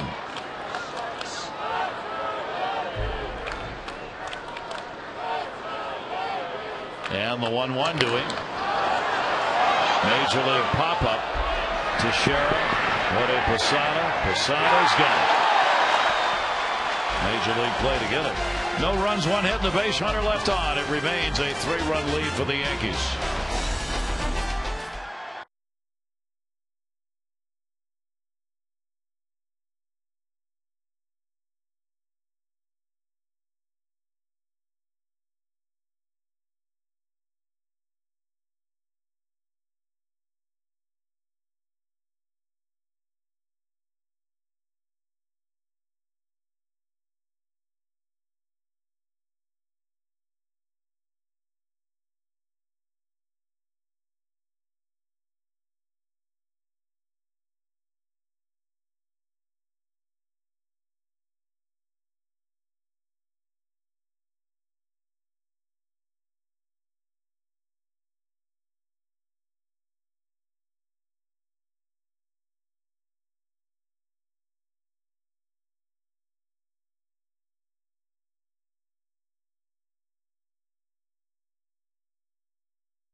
with Buck Martinez and Amber Theo Harris and our great crew here at Camden Yards. Beautiful night. Inner Harbor. Great night. Great day for being outdoors. Clay Meredith will come on to do the pitching. Matt Albers out of there. Albers worked an inning and 2/3 and was able to retire all but one as he gave up a walk and had a strikeout.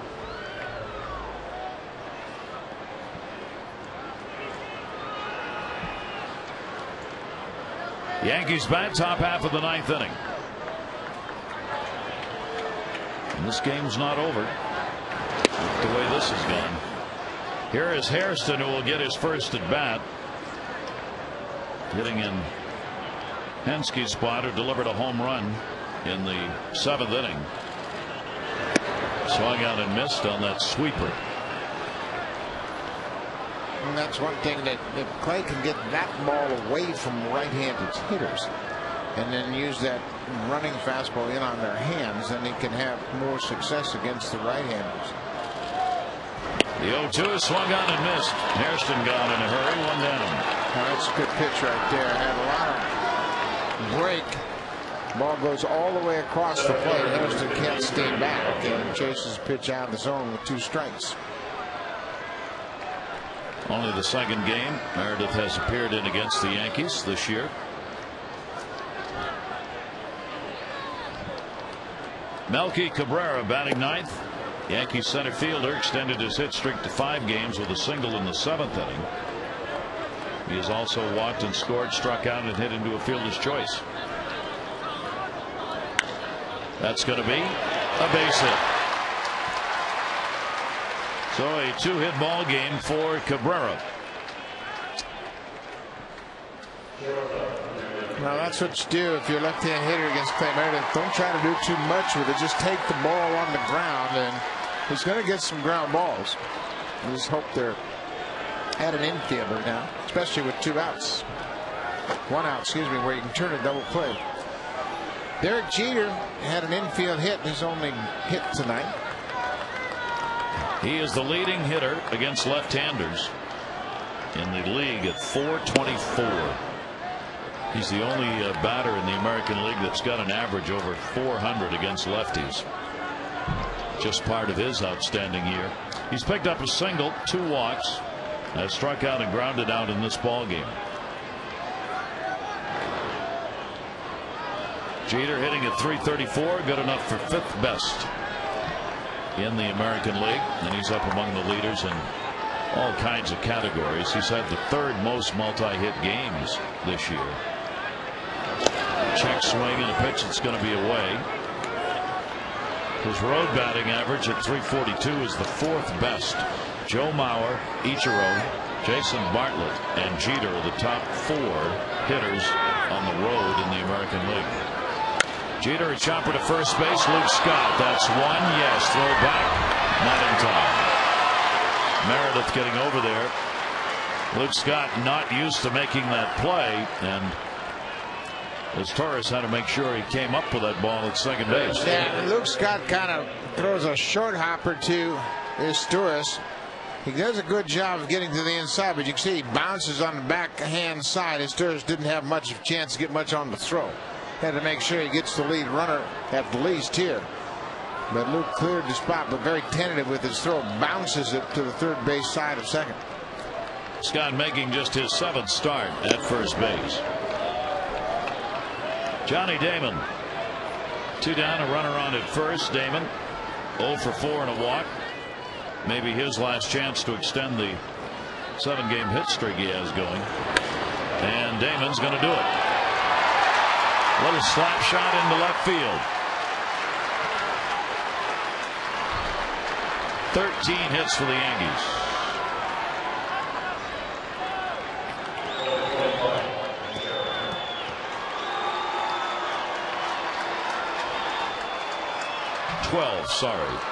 Each team with 12 hits. Damon is on. Teixeira up. Meredith would love to be able to save these runs, keep it a 3-run ball game. He gets at least to get a shot in the bottom of the ninth.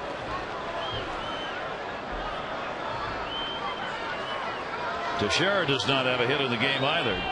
He's had a walk and a run scored. He's drawn 2 walks in the game. He is flied out, struck out, flied out again. Rivera, Melanson in the bullpen. Currently, it is a save situation.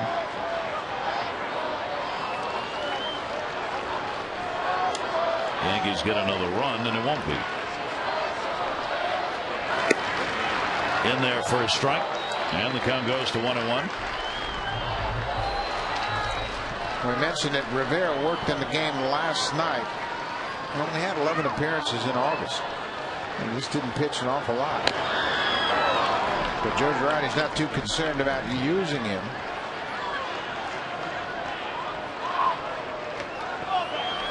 And the one thing about Rivera, when he does go in there, he doesn't throw many pitches.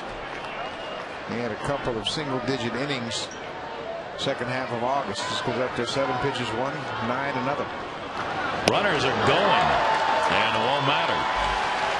Teixeira goes down swinging. Orioles get one more chance. Marquez, Reimold, and Scott, bottom of the 9th.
It is indeed Mariano Rivera trying for his 34th straight save. It is the longest streak he has had in his career, and it is currently the longest active streak in the majors. He got one last night. Yeah, and he just doesn't get himself into trouble. 9 walks and 61 strikeouts, and he punctuated his save last night, striking out Nolan Reimold with an inside fastball to end the game. And he throws that cut fastball. He's using it effectively to both sides of the plate. He'll throw a 2-seamer every once in a while, but literally he doesn't need to do that very often. He is tied currently with Brian Fuentes of the Angels at 37. They're 2 ahead of Joe Nathan and 5 ahead of Jonathan Papelbon. He has given up only 1 earned run in the last 28 times out, which is 28 innings. He has walked 6 and struck out 29 during that stretch. 56 out of 59 save chances on the road after he blew his first 2 saves on the road in 2007. I mean, it's just, there was a moment at the beginning of the season where there was a slight question of, is he still Mariano Rivera? Yeah, it was about 3 innings. Yeah, that's it. That was it. There's a lot of talk around baseball, especially American League, whether or not Mariano is worthy of Cy Young consideration and MVP consideration. Yeah. So the Orioles have Marquez up. Marquez a 3-hit night. He's 3 for 4. Nick will try and get it started with the Orioles down by 3. Each team has 12 hits in the game. And there's that cutter in on your hand. And it moves so much. You know what you're getting. And you swing at it, and it just keeps following you inside. You swing right over the top of it. If you do hit it, it's about 10 inches above your hands. Nick 4 for 11, lifetime off Rivera. The 0-2 delivery to him and broke his bat. Let me tell you something. It is hard to get in the kitchen of Nick Markakis. His bat's about 32 inches long to begin with, and he stands right on top of the plate, and he's very quick with it. But you can see Posada held the target high, right about as high as his hands, and he put it right there.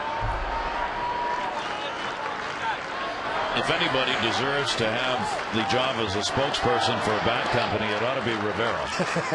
He certainly has earned them enough money over the seasons with shattered bats.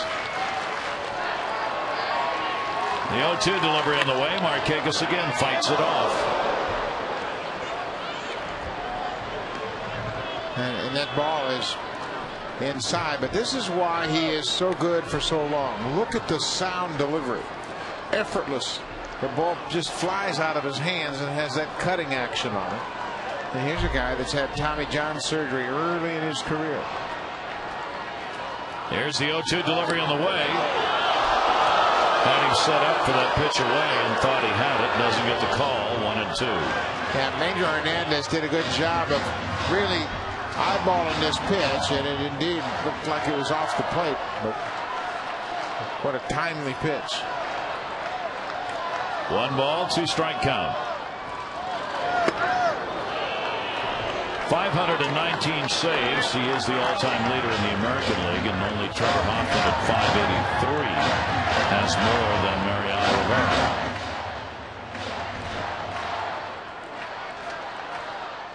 Two ball, 2 strike count. Markakis battling here in the 9th, and again went outside.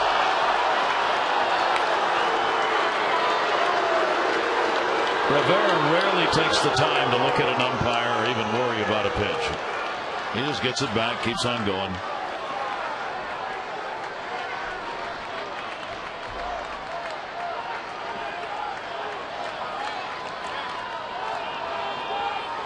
See if they come back in or stay away. 3 ball, 2 strike count.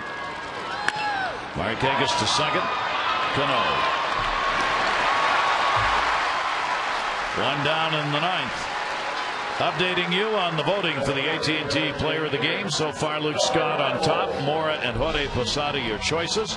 You can text in your vote A, B, or C to 51862. The final results coming up on the O's Extra Post Game Show. Jim and Rick will have that one for you. Here is Nolan Reimold. Reimold's had a 2-hit ball game, 2 singles, a walk, 2 runs scored, and he has popped out on a fine play made by Cano, who had his back to the plate in right field and retired Reimold in the 6th inning.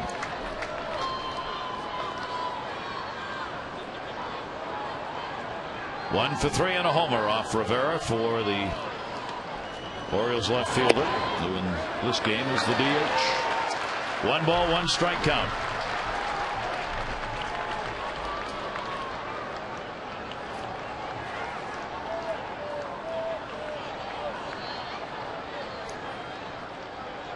Rivera's 1-1 delivery. Reimold tried to hold up, fouled it off. Well, and again, he has such a sense for when to go in, when to go away, and he just never allows hitters to sit back and sit on a particular side of the plate. It's either going to be on the corner inside or on the corner outside.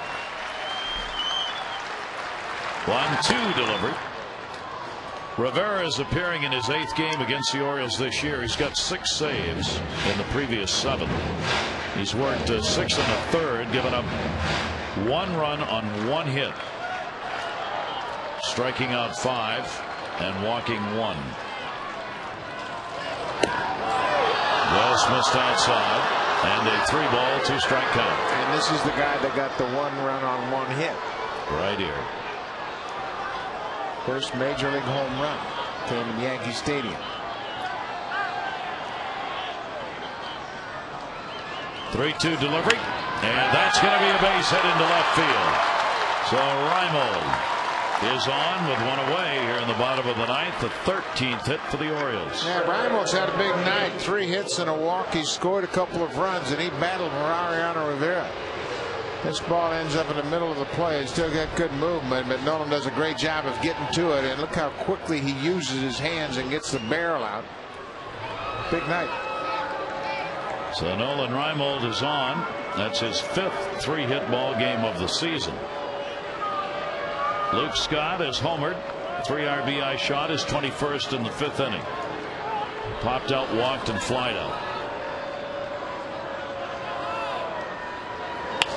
Scott 0 for 8 off Rivera, fouls it off for strike 1. You know, everybody wonders what the cutter is, and it's a pitch that just moves about 6 to 8 inches, and it's difficult to throw. I mean, you just kind of give it cutting action, and it's almost as if this is a natural pitch for Mariano Rivera, and not many people can master it as effectively as he has.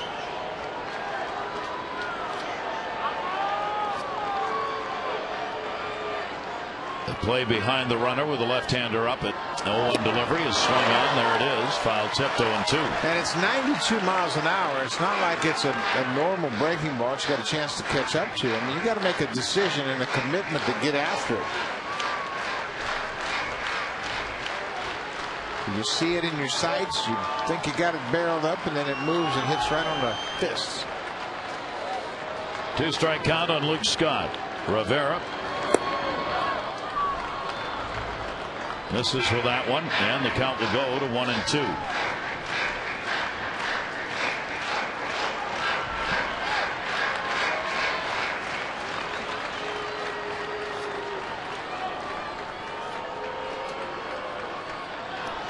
A tug-of-war ball game in game 2 of this 3-game set here tonight. Here's the 1-2 delivery. Scott will take it. The Yankees have hit 5 home runs. Posada's had 3 RBIs with 2 homers. Cano, he's had a home run. 2 RBIs for Swisher on a home run. Eric Hensky a home run. Solo shot. Dave Tremblay's teams responded 3 times in the ball game to get back. PA's had a home run. Scott's had a 3 RBI shot. 2 RBI single by Melvin Mora. The Yankees got the runs that are the difference in the 7th inning when they picked up 3 runs on 4 hits. 2-2 delivery. Luke Scott. You wonder sometimes how you even get a piece of the bat on that. That one he fouled off his leg. Yeah, man, literally you have to anticipate it out over the plate, and then you start to extend your hands, and the ball runs in hard. And Luke just barely got a piece of it and found it right onto that back foot. Look at the movement right there. It took it maybe right off the kneecap.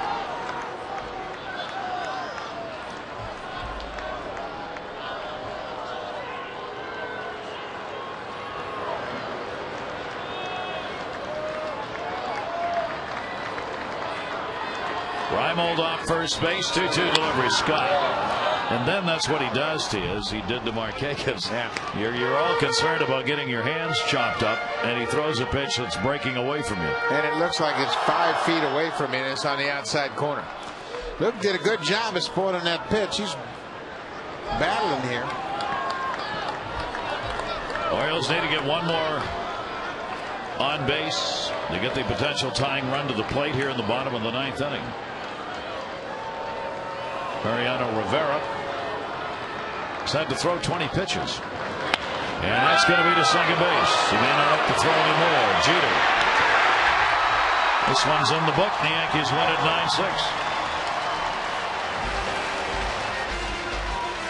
9-6. Marte will get the win as the Orioles unable to find a way against Mariano Rivera. Series finale coming up tomorrow. Jason Birkin on the mound against CC Sabathia.